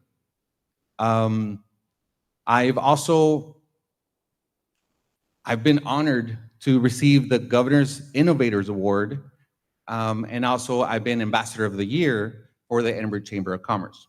What guides me are my values: faith, family, hard work, and doing what's right, and of course, service to others. I believe in doing what's right even when no one is looking. I lead with honesty, and I treat people with respect. Those same values are the things that I'm going to bring as a father, husband, business owner, and city council member. Thank you, everyone. Thank you, Sergio, for being a moderator again. And I'm glad that everybody's joining us here and also live on radio and on social media. Thank you. We wish you great success in your business ventures, whether one in college, high school, middle school, and elementary. I know you ain't got no money left, so I can't. Okay, so let's talk about the tax rate. Tax rate, keep it the same, up or down, and in a city that's growing so rapidly and there's so much stress on public works, public service. The growth is amazing in Edinburg. So any ideas on new revenue streams? So first of all, tax rate, up or down, keep it the same. And then innovative ideas on where do we find the money to think ahead, plan ahead for the growth in Edinburgh. I'll let you stew on that question for about 30 seconds. Think about it. We're going to go back to alphabetical order here. So think about that for about 15 seconds. Let's hear your thoughts. You're listening to a candidate forum live from the Edinburg Conference Center at Renaissance. You're welcome to stop by. The candidates will be here till closer to 11 a.m. if you'd like to say hello to the candidates that are running for City Hall. Right now, we're speaking with the candidates for City Council Place 2. You just heard for Moises Segovia, and so let's touch this issue then. Jason De Leon, the tax rate, up or down, or keep it the same, and where do we find the money for all this amazing growth? So when I came into office, our tax rate was at 68 cents per dollar. I'm proud that under my leadership that we're able to lower the tax rate 5 cents, which is unheard of. Every cent that you lower, we lose $750 in our tax rate. Yes, our appraisal values do go up, but it's important to note that there's many factors why our tax rate goes up. There's price of labor, price of lumber. There's so many factors on the reasons why our appraisal values goes up. But that's why it was extremely important for us to give our tax residents a break, which we lowered it 5 cents. I'm very proud of that. No other administration in many recent years have been able to say they've been able to do that. With that proven record, I wanted to let our residents know that we did this for the best interest of the community. We all know inflation has been going up every single year, and that's why it is extremely important that we maintain our budgets correctly, a balanced budget every single year, and that's what we've been able to accomplish since I've been on the city council. Thank you. Same question. Do you keep the tax rate the same? You raise it, you lower it, or where do we find the money for this amazing growth in Edinburgh? Go ahead, sir. Great question. Of course, nobody here wants to hire any taxes. I don't want to hire any taxes. Of course, it's best if we keep it, and I'm glad that the city council and the mayor there were able to lower it 5 cents. That's incredible. I would want us to keep the same rate. Of course, if there's a possibility to lower it by generating more sales tax, that's going to be us supporting our local businesses, especially our business community. We have a lot of business owners here and people in big, roles in their businesses. So if we could support them, I think we're going to be able to generate more sales revenue, more sales tax revenue, and that would ultimately help our community instead of having to raise taxes. Next question, we touched on this, drainage and flooding in the city. It's real expensive to fix. So you go back to City Hall, tell me, where do we find the money and what do we fix first as far as drainage in Edinburgh? Go ahead. Well, first of all, drainage has been an issue. We're never really going to fix the drainage, right? But we can always improve it. I think it's extremely important for us to have a great working relationship with our county commissioners, with our state of representatives. Drainage is bigger than a city. It's bigger. It's more than it's bigger than a city problem. It's important for us to find funds from the local to the state level and to the federal level to keep on getting free monies coming in. Part of my platform is that I want to improve mobility. One of the biggest complaints we get is traffic flow. But if you improve the streets and you make the necessary changes to widen streets, you automatically have to improve the infrastructure of the drainage. That's why it's so important for us to continue improving the roadways. That way traffic flow can flow a lot easier for our residents and also improve the drainage. Some of the challenges that we face here on 107 is that the streets that we have are not owned by the city. They're owned by TxDOT, which is a state, is owned by the state. So it's important for us to maintain those relationships, work hand in hand with them. That way we can improve the streets at their cost. That way we save our taxpayer money and it alleviates the stress on the taxpayer. But also working together is extremely, extremely important. And I'm proud to say, since we've been on council, we've been able to work hand in hand with all the local county commissioners and our state representatives. Thanks, Jason. Moises, so what improvements to drainage? How do we address the flooding issues that we have in the city? That's everyone wants that answer, right? So it's very important for us to focus on the flooding issues that we currently have here in the city of Edinburg, and not only just here, but also our entire valley. So what I would want us to do is focus on the worst areas possible first. That way we don't have these current flooding issues that we do have. Of course, there's some streets that are owned by TxDOT. We just need to be a little bit more aggressive and talk to them a lot more and bring them to the table, make sure that they're moving every single day, every single week. We need to make those them accountable for those streets and make sure that they fix our drainage in those areas. I've actually been, my house got flooded about all the way to my knee in 2019. So I know how that feels, having your home and just feeling powerless with the water coming in to your house. I had to take all my 4 kids, my pets, we had to go to a hotel, and I don't want anybody to experience that because it's horrible, So this is something that I want us to fix. We could have solutions. We need a committee and a master plan to make sure that those issues get fixed. And we don't flood our neighbors, of course. We need to bring the whole county and Cameron County together so we could find solutions. I'm going to call a quick audible for the sake of allowing the candidates to speak. I'll just go over it a little bit before we have the closing remarks. I know I said 15 minutes, but it's my show, so I got the clock. Real quick, what changes, as you speak with folks in the community, what changes or improvements do Edinburg residents ask for of you as a candidate? Jason.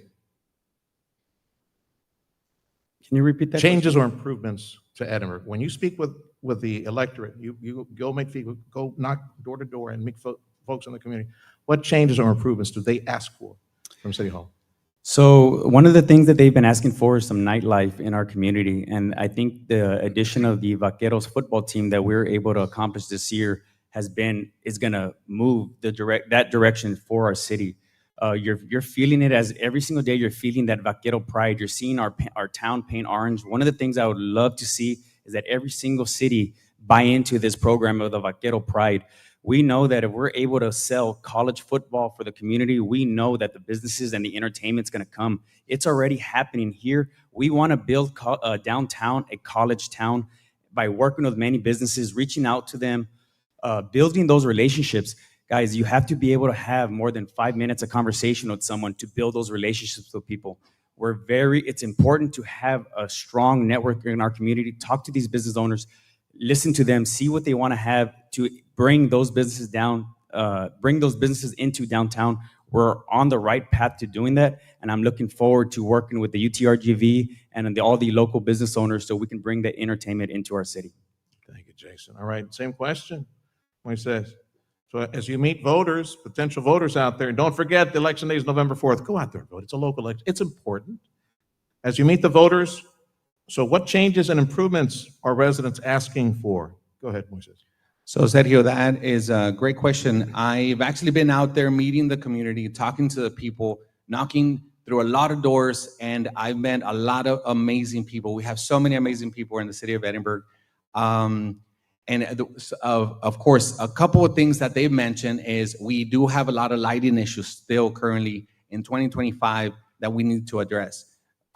Basic things like our roads. We have roads that we've probably just put Band-Aids and we need to fix as soon as possible. And of course, we have ADA. We need better sidewalks. We need to support our disability communities. So those are the things that I've heard from people. And a lot of this stuff is just basic. We don't need big ideas, to just make people happy. They just want to drive to work, drive to pick up their kids in a good road. Make sure we don't flood. And of course, at night, make sure we feel safe by having a lot of light. Thank you. Final thoughts and a quick answer to the question. Why should Edinburgh residents vote for you? Send you to City Hall. We're speaking with candidates Jason De Leon and Moises Segovia. Place 2, City of Edinburgh. Jason, why should folks send you back to City Hall and give your final thoughts? Go ahead, sir. I am the most qualified candidate for running in place 2. Our city needs stability. We need to be able to listen to our residents every single day. When I got into office, we had a black cloud over our city. Make no mistake, everyone felt it. I feel very proud now that when I talk to many community leaders, all they talk about are the great things that are going on in our city. It's not a mistake that we got All America City here. After 20 years, we finally received that award. It's not a mistake that the Rio Grande Valley voters voted us by the Monster Choice Awards, the Rio Grande Valley's favorite city. That means you're doing great things. That means the community goes out there and they're seeing all the great things that we're doing here in our community. It's not a mistake that now when people travel, they're not saying we're from McAllen. They're saying we're from Edinburg, home of the Vaqueros. It's not a mistake that everyone can see the growth happening here. The businesses are coming. It's not a mistake that before I got into office, we're at 100,000 people. We are at 109,000 people here in our community, which is extremely important. In order to bring those businesses here, we need rooftops. People are moving into our city because they see the progress that we're doing. They see the growth that is happening, and they see the love in the community that we have together. My name is Jason De Leon. I'm proud to be your mayor pro tem here in our All America City, and I'm proud to be your elected voice. Thank you, and may God bless each and every one of you. Thank you, Jason. And Moises? Yeah, that's good. We can clap. We got a few seconds. Moises, why should folks send you to City Hall? And your final thoughts. Go ahead, sir. Yes, so I'm a local business owner. So I've opened businesses. I've even had create jobs for people here in our community. I've built policies and procedures for my companies. I've actually created protocols for different levels of EMTs. And these protocols, we save lives, right? So that's what we do with our companies. I think about solutions for not only my company, but for the city. So I do have a software company actively thinking about solutions, and I'm a person that's gonna find solutions, and that's who I am naturally. So I know we could support our chamber. That's something we could definitely do a lot better. I have the 110 support from my beautiful wife, and I know that she's gonna help me take care of our businesses while I'm out here talking to people and getting things done for the city of Edinburgh. Also, growth is inevitable.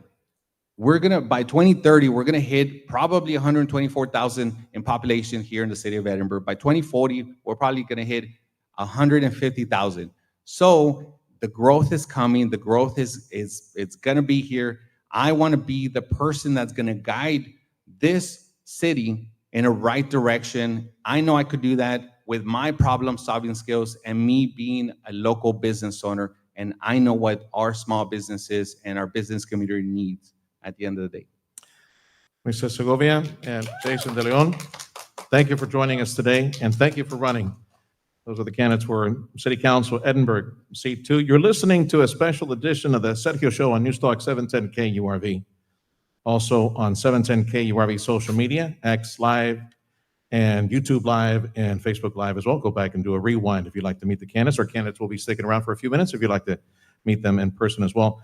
I'm going to call an audible now, and I'll throw it back to the mothership for a 2-minute break. We'll do this so we can reset and bring in our next candidate, Dan Diaz, have a conversation with him for about 10 or so minutes. So let me throw it back to the studio. Thank you much for joining us on News Talk 710 KURV. Thank you to the Edinburgh Conference Center at Renaissance and the Edinburgh Chamber of Commerce for making this conversation possible today. Back to the studio.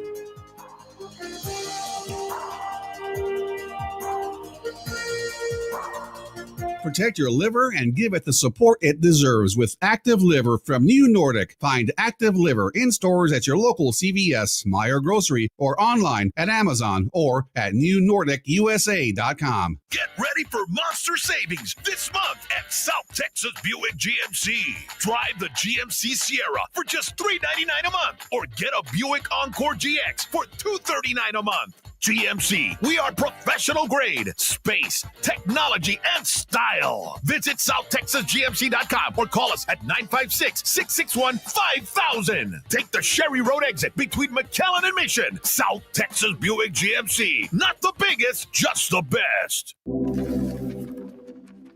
Hi there, my name is Tony Bolstead. My wife and I, Carol, own Sand Monsters.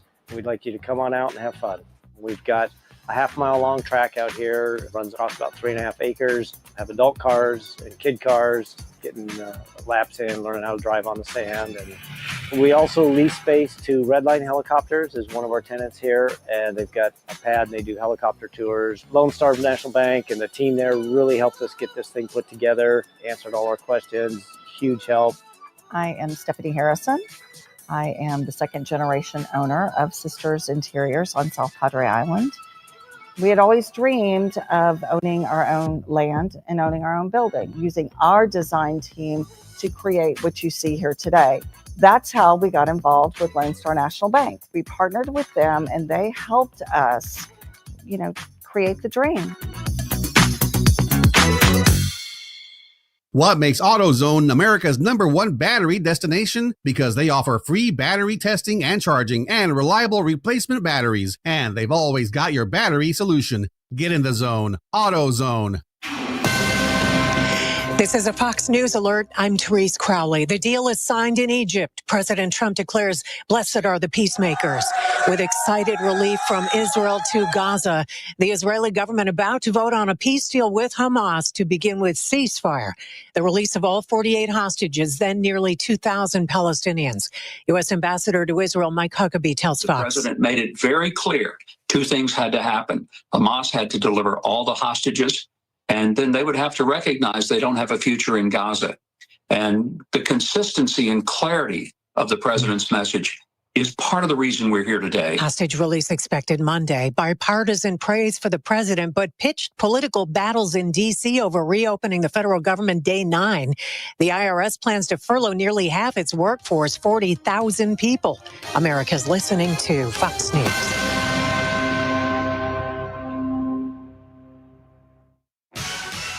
Your 710 KURV AccuWeather forecast. Cloudy much of the time today. Some widely separated thunderstorms. Highs in the low 90s.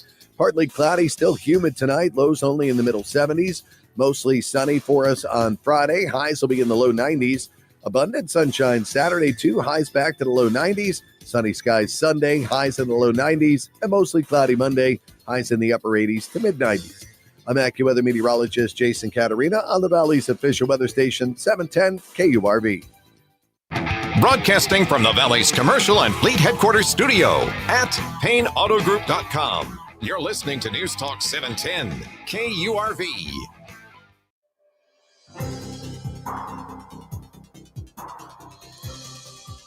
You're in tune with News Talk 710 KURV, special edition of the Sergio Show, and we're broadcasting from the Edinburg Conference Center at Renaissance.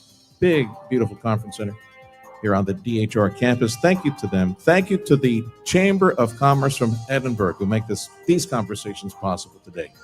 Now, in the first hour of the program, if you're just joining us on the radio or maybe joining us online because we're doing the 710 KURV Facebook and X and YouTube Live, go back to the video, go back to those sites and check out the conversations. We had conversations with 3 of the 4 mayors for candidates for mayor, first hour. It was Omar Ochoa, Richard Molina, and Johnny Garcia. And we just finished a conversation with Jason De Leon and Moises Segovia. They're running for City Council seat 2. And we have a chance to have a more relaxed conversation with Daniel Dan Diaz. And as we get started with this, we'll have a conversation for about 10 minutes or so, and then give you a chance to meet some folks, take some pictures. Sure. We'll finish out the conversation on behalf of the Edinburg Chamber. Well, there he is, Rowdy. We'll be talking economic development stuff and chamber stuff here towards the end of this hour, so stick around for that. All right, Dan, thank you for joining us today, making the time for joining us today. So for folks who don't know you, tell them about yourself, professional, political background. Go ahead, Dan. Good morning, everyone, or as I like to say, buenos dias to everybody. First of all, I want to thank God for allowing us to be here, this great city, this great country. I want to say hello to my wife who joined me. She's in between patients. She's a speech language pathologist, had a cancellation, and she rushed over here. Thank you. My name is Dan Diaz. I am your current city council member, place 1. I've been serving for 4 years. I graduated from Harlingen High School, took off to the military. Right after the military, I came to Edinburg. I'm a combat medic, combat veteran of Desert Storm. I moved to Edinburg because of the college. The college is what makes Edinburg who it is. Its identity. It's why we are where we are today. I knew that one day, if the Lord blessed me, I would raise a family here, build a home, and live here. I always knew I would do that. I became a paramedic in the civilian world, worked EMS all these years. I became an ER nurse, worked all 3 waves of COVID here locally. I did not travel. I opened my own business, an ambulance company, MTS EMS, 26 years ago. I'm a business owner, a father to a 14-year-old boy here, born in the city of Edinburg, and have served the city many, many years. I served my country. I served my city as a single man, not married. I coached Little League, Edinburg Parks and Rec for over 10 years. I got on the Parks and Rec board when I noticed there wasn't flags at some of our games. I became involved. I became an advocate for veterans, pride in country, kids, baseball, serving, meeting everyone that was in office. Then I ended up serving on a medical advisory board during the DHR evolution days. I served on the Economic Development Council, and it was just a natural progression for me to see where the city was. I wasn't too proud of what was going on. I saw an opportunity to serve. I've always told myself I don't need the problems that politics bring, but eventually you have to step up and do something good for your community. I like to say that for me, it's always been a lifetime of service, and getting into council was just a natural progression. I've never been a politician. I just like to try and do things better, and if I think I have the energy and the will to do it, I jump in. Getting into office was a great thing. I am running for my seat again. I think I've done enough to earn my seat another term. There's so much work to be done. There are so many great things going on here in the city of Edinburg, and we are here. We're here to do our best. Just real quick, how many terms do you think that you'd like to serve, if given the chance, at City Hall? How many more? How many more terms would you like to be there? I could tell you, coming in 4 years ago, it was COVID was still kind of fresh. So the supply line issues, inflation, there was a lot of delays. There was a lot of delays with the processes we were trying to get in place, the projects we were trying to accomplish. And so there's a big learning curve. If you can get as involved as you want to be, right, with anything, any board, anything, you can pretend to serve, or you can jump in with both feet. I'm an entrepreneur like others in this room. We don't know how to do things halfway. You jump in with both feet, you get involved, you get educated. It takes a lot of time to get things done. It takes a lot of time to learn all the different assets, all the different facets it takes to make something happen. 2 terms seems like it goes by real fast. I know that the purpose is that to keep fresh minds going. I'm okay with the current structure. If the citizens decided they wanted to extend that, I would be for that. But 2 terms seems to be enough in 1 seat. Of all the issues that you tackle as a council member, what are some of your, you know how you have ancillary committees, compensation over here, and then planning and zoning over there, and then sometimes talk about economic development. So what's your favorite? Like what's the one that keeps you awake? Or maybe they send you to another one, oh, you're falling asleep. Oh, again, we have to look at ledgers. Oh, like what are your favorite topics that you wrestle at City Hall? Well, everyone knows drainage is a huge, huge issue here in the city of Edinburg, right? But it's not a city problem. It's a regional problem. The other candidates kind of touched on that. And being the last guy, right, I get to hear everybody's answers. So I'd like to say things that maybe were not mentioned. Everyone has great ideas, master planning, a lot of the things we've done. But the issue is that the travel of water goes from west to east. So Every city's got to do a little bit to hold water and retain it. That's why during my term, the drainage infrastructure projects we've done, it has been beneficial to just under 10,000 residents with 1,300 acres that were impacted, that have less flooding during rains, right? Severe rains. And flooding is also a term that we need to define. Flooding does not mean when there's water in your streets. The street is part of the drainage. It's supposed to hold water. And so drainage is a big thing. Simple solutions like having a solid brush schedule. I'm proud to say that when I got in office, the brush schedule is now solid 4 weeks and your brush gets picked up. Before it was 5 to 6 weeks, you really didn't know. We came up with a simple solution to put up signs to tell you in next week the brush will be picked up, so that residents don't put a lot of brush out and sits out there for a whole month, because even that brush becomes a drainage problem. It gets flowed into the gutter system, and it causes issues. So drainage is a big thing I hear a lot. Quality of life, hospitality, kids, green spaces is something big for me. Everyone always talks about, well, we have to go somewhere else to play. We have to go do year-round baseball here and there. One of the things I ran on my previous platform was year-round sports. We have had year-round baseball. We're going to have another winter league coming up. And how do you do that? Well, you've got to have the right facilities. I'm proud to say that I was the champion to lead into the turf fields through the EDC. We now have turf fields that the weather, even if it's a little ugly or during winter, you can play baseball year-round, and flag football and soccer and other sports. So people talk about drainage a lot. We do know that downtown being where it's at, it is the lowest part of the city. The TxDOT, I'm proud to say that the TxDOT plans have been in there for a very long time. And in my administration, we actually tackled that. The delay right now it's something that's completely out of everybody's hands. There was some AT&T fiber box that delayed everything for about a year and a half. But people now, when I walk the streets, when I go to downtown businesses, they say, even downtown, water used to stand for days. Now it just stands for hours. And there's a lot more work to be done, but things are getting better with the improvements that we have put in place. So what are some of the ordinances or permitting issues or coding issues that, Lord willing, let's say voters say yes, you go back, like what are you chewing on right now that you want to introduce as soon as you get back, hit the ground running? Well, a lot of the ordinances that have been in place had not been touched in over 2 decades.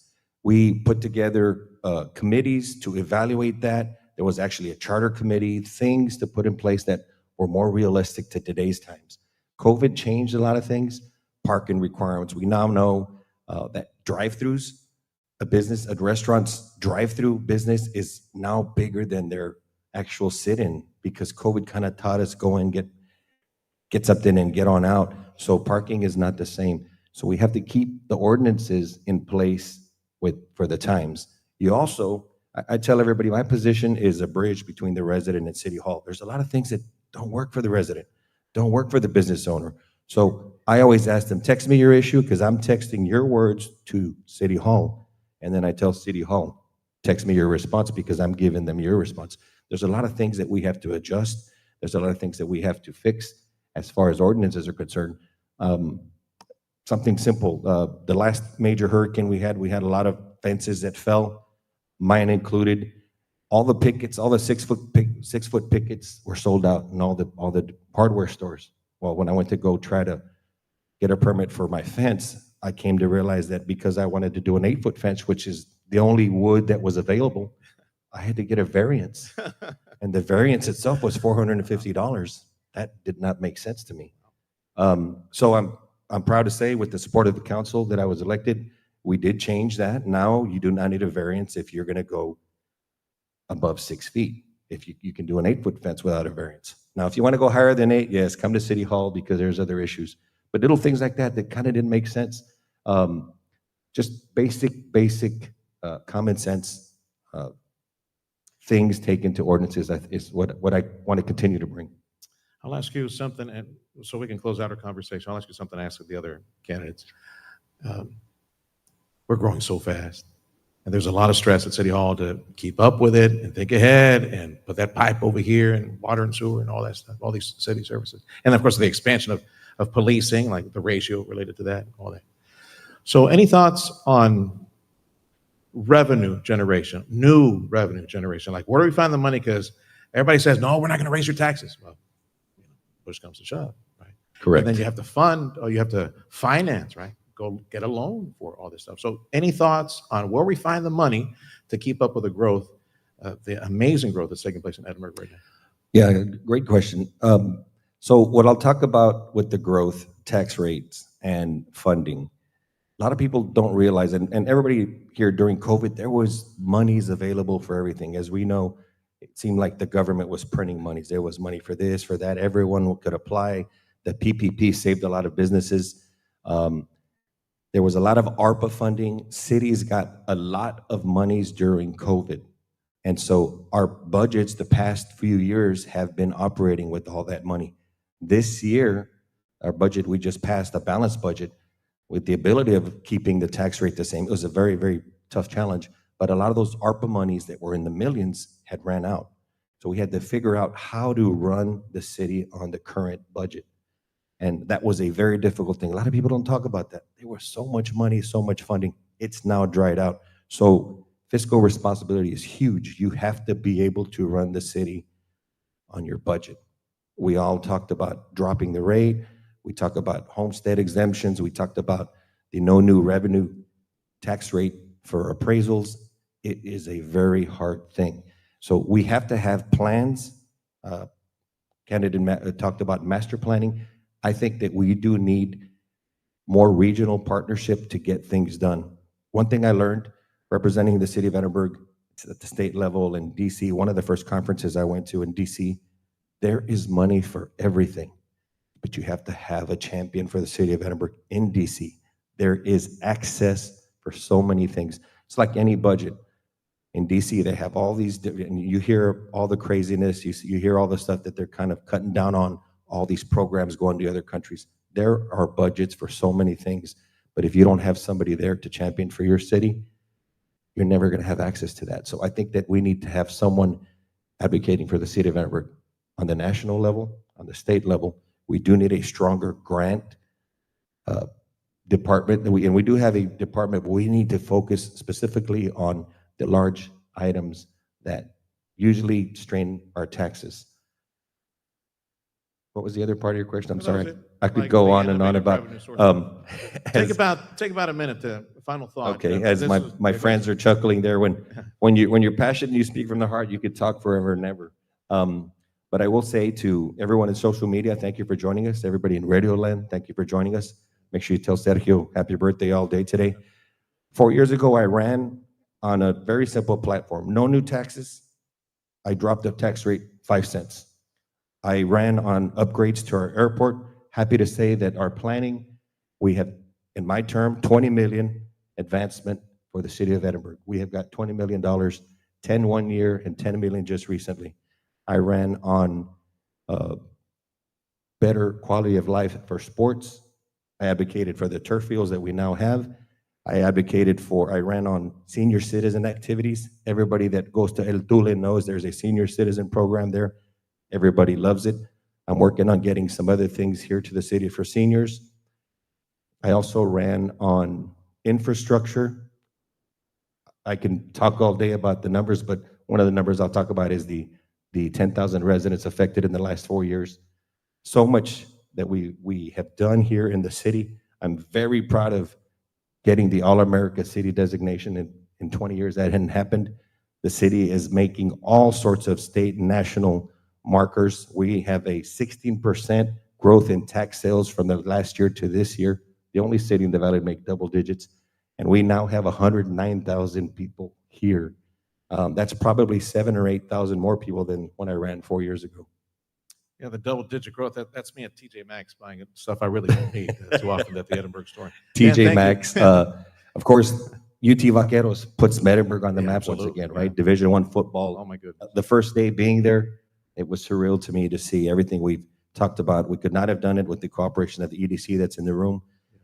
The nearly $200 million economic impact that football brings. A lot of people would tell me during those days, Dan, you're fighting so hard for 8 home games. And I would tell them, you have no idea how this is going to transform our city and our region. I like to say on Friday nights, we're all rivals, but Saturday nights, we rally the valley. I'm supporting the economy. Just the Frito pie sales for me at the games, dude. That's alone. Dan, thank you.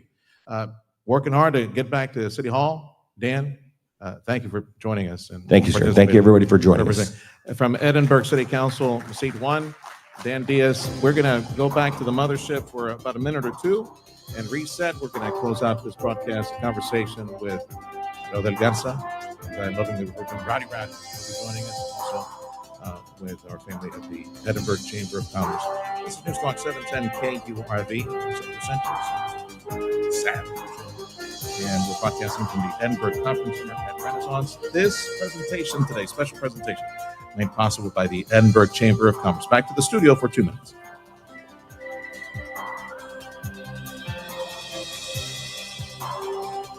The 12th man lives here. Feels nice. Winning in this conference feels nice. So you got to earn them. This is who we are. Touchdown, Aggies! Battling that they're getting better, and they got another big game next week. Join us Saturday. The Aggies host the Florida Gators. Our coverage begins at 5 on your home for Aggie football. Powered by DHR Health Orthopedic Institute, Amigo Power Equipment, Chamberlain Roofing and Waterproofing, and News Talk 710 KURV. Gig 'em, Aggies!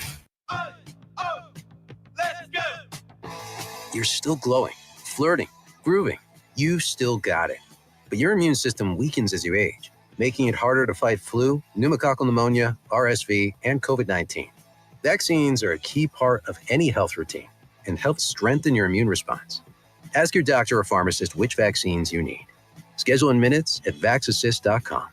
Sponsored by Pfizer. Hi, it's Pam Voss from Camp University. I would like to personally thank Yoli Cantu from McAllen Stained Glass for helping our campers create beautiful fused glass pieces. These fused glass pieces are available for sale at OK's Uptown on 10th in McAllen. All the proceeds go back to help our campers. And if you don't know what Camp University is, I invite you to visit our website, campuniversity.org, or call us at 956-800-5292. 710 KURV. Streaming live at KURV.com. Powered by Texas Mutual Workers Compensation Insurance. A policyholder-owned company. Work safe, Texas. Did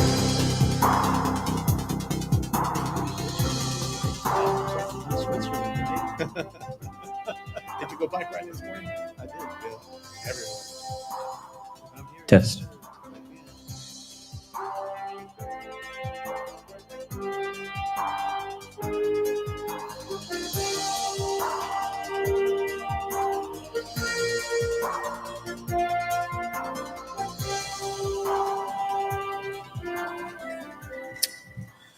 You're listening to News Talk 710 KURV, the Sergio Show on 710 KURV, 9 a.m. to 11 a.m. Hope you can join us on the radio near future. We talk a lot about local items and things of importance to our schools and City Hall and county, things like that. So I hope you can join us near future. I want to say thank you to the Edinburg Chamber of Commerce and all the family at the Edinburgh Chamber. Thank you to the Edinburgh Conference Center at Renaissance for hosting us today for this wonderful event. Ronnie Loraldi is our president over at the Chamber of Commerce. Just your thoughts real quick on this event today. Thank you for the event, first of all, and just want to get your thoughts on maybe some of the things you gleaned today from the conversation with the candidates. Yes, thank you for being here. Thank you for partnering up with us. Yes, sir. It was a great event. You know, this is something we've been doing. It's part of our public affairs series and part of our division at the Chamber on top of our Explore Edinburgh, which is our tourism division. But something that we've been putting together. You know, we see a lot of those issues at hand that affect business and citizens, and this is a good opportunity for the candidates to reach out to our business owners. A different part of the day, you know, there's also other forums that happen in the evening, but you know, the best part is, you know, doing this live with you all and bringing it to everyone, you know, on the radio, YouTube, Facebook.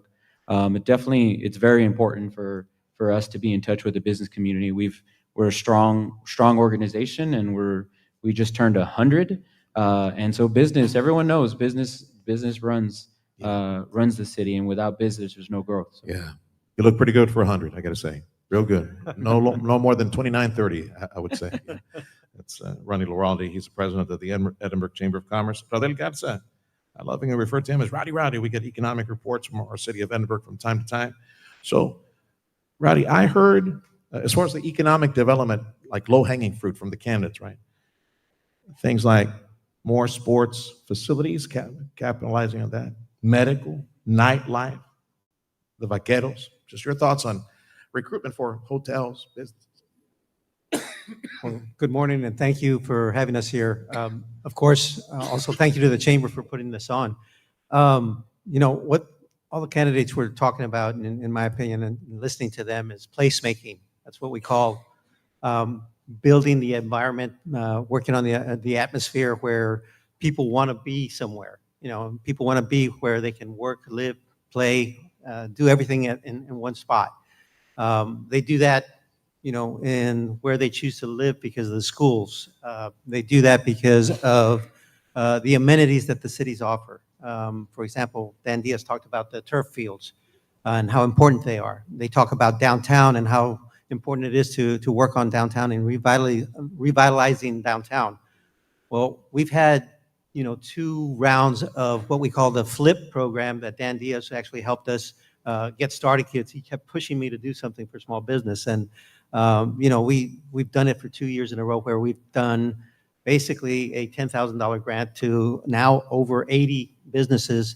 Most of them are downtown, but we spread it out, and we are starting to focus a little bit more on some of the downtown infrastructure, some of the businesses that are coming in. There's a cigar bar that's going to be coming in next to Sidebar that's going to be really exciting. There's some talk from some other developers about buying some buildings and then turning them into eateries, and just kind of kicking it off. What Nick Cantu has done with Citrus Live is something that's really, really cool also. So yeah, there's a kind of a resurgence in downtown that's happening. A lot of it is because of the courthouse being finished, and us working on now a ribbon cutting or groundbreaking tomorrow on the parking garage.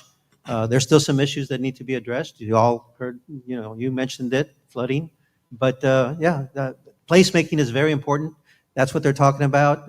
We're going to be creating opportunities for some of these entrepreneurs. We're going to be pushing for continued development of the airport, continued expansion in our industrial park, and of course, working with UTRGV and all our other partners in the healthcare industry as well. Your job requires that you think regionally. And this conversation we have all the time. You, McAllen, Edinburg, Browns, everybody. They're very regional in their thought. So give me your thoughts on what you have to do to lock arms with family and neighbors around the valley to bring in big industry that's coming at light speed to the United States. Chip makers, data centers, even like Pfizer setting up in Houston, like a big plant in Houston, for example. We can get some love from that as well. Just I want you to share some of your thoughts on how you have to work regionally. So the biggest thing that we do, obviously, is marketing, but we have to work on infrastructure. I mean, without the proper roads, and we are working with the RMA and with the TxDOT on the loop system. I mean, they're working on building new highways. State Highway 68 is going to be very important. That requires coordination, not just between us and TxDOT, but everybody that's impacted by it. So McAllen, Barr, San Juan, Alamo, Donna, everybody has to work together. We've talked about, you and I have talked about power and our lack thereof, and that's why we don't get some of those big data centers. And that's a regional issue. That's not something that one city alone can tackle. So we're going to continue working with our partners across the valley and making sure that we can address those infrastructure issues so that we can continue to grow smart, not just grow, but grow smart. You see maybe a college bowl game somewhere in the future? I mean, I'll probably have to put some bookends at the stadium, something like that, right? Just want to get your thoughts on that, because, hey, we're a college football town now. Right? Ronnie's going to add some more seats to the stadium. We talk about placemaking. I think, the Chamber has done a great job. Representation from the business community and being in part of these efforts. We talked about a lot of those assets that have been put in place because of partnerships, like the EDC and the chamber and the city. One perfect example we oversee is some of the hot tax revenue, right? We were able to bring our hoteliers together and advocate for that downtown amphitheater. So a good portion, almost close to $1 million, went to building that amphitheater to get those projects moving, to kind of spark that downtown area, the nightlife, and in turn, obviously the EDC came in and did the ACE building right next to it. These are putting these partnerships together, improving our downtown, improving entertainment. I think a lot of that also helped as far as the eyes came onto the university. That also helped of how we were excited to have this football program go out and fight for that. And those things are what's going to change that landscape. Possible, a roundabout question. I mean, they're 5-1. I tell people, we're dreamers here, and anything is possible. I mean, you take TCU, they're a 15,000, plus school, and they were fighting for the national championship. 20 years ago, they weren't even thinking that. So these are great opportunities, and they're happening right here in our city. Sure. Hope we can capitalize on those. We're pretty much out of time. We're top of the hour. This is KURV Edinburgh. I'll just go over a few seconds, give you you want to mention anything on the Chamber of Commerce, Edinburgh Chamber of Commerce calendar you got coming up ahead? I know you mentioned we got the groundbreaking, right, for the garage for Hidalgo County, the courthouse. Anything else you want to mention on the calendar on behalf of the chamber? Definitely. We're 900 members strong. We're excited to be in this venue and be here to talk about the things that are going on in the chamber. We ask everyone to reach out to the chamber, become part of the chamber, take advantage of all our member services, and be part of it. We do have a couple of things lined up. Most importantly, we have our annual banquet that's coming up November 1st, where we get to celebrate our business community, our volunteers, our Man and Woman of the Year. So definitely we're asking, people to come out and join us. On top of that, we have, multiple sessions happening on a monthly, basis. And the next one is coming up, Marketing in Healthcare. So it's Real Talk happening this month. So we do want to plug that in and ask people to come in. It's our good partners at Codism that are helping put this on. But really take advantage of those opportunities that the chambers provide for their communities. Excellent. The big fundraiser banquet, November 1st. Come on back, Ronnie, and let's do a chat on the talk show about that. Get some more information as we get closer. Final thought, Rowdy. Rodel Garza from EDC. Final thought from you. Well, we're just going to continue working our program of work, which is to make sure that there's enough opportunities for entrepreneurs as well as the big companies. Obviously, Zoho is a big deal for us. Yeah. They're going to be expanding on the north side and doing some manufacturing out there. And then downtown, they're going to be working on renovation of a iconic hotel. I've seen the plans, and it looks gorgeous. So we're really excited about the number of employees that are going to be out there. Everything around Ebony Hills is happening in terms of excitement. There's something happening in the building next door that I can't announce yet because they haven't closed. And then we're going to be doing a little project on Ebony Hills as well, and that's going to be announced fairly soon. Well, there's really nobody here. You can tell us if you like. Rowdy, thank you, and look forward to our next conversation. And yeah, we got some big developments coming up pretty soon. Rowdy gets up real early, way before the chickens. When I'm getting up like at 3 o'clock in the morning, he's crazy, man. He's riding his bike like North McAllen with a bunch of other crazy people. Ronnie rides with me. Ronnie, you ride too? Well, he's trying to keep you safe. Definitely. Right? Yeah. Thank you for joining us. Thank you, Ronnie. Thank you for having us. We'll send it back to the studio. A big thank you to Edinburgh Conference Center at Renaissance and the Edinburgh Chamber of Commerce for today's conversation. This is the Sergio Show on News Talk 710 KURV. We now go back to the studio. The Keystone Pipeline Project could make a comeback. The Associated Press, citing an anonymous source, reports that Canadian Prime Minister Mark Carney raised the prospect this week of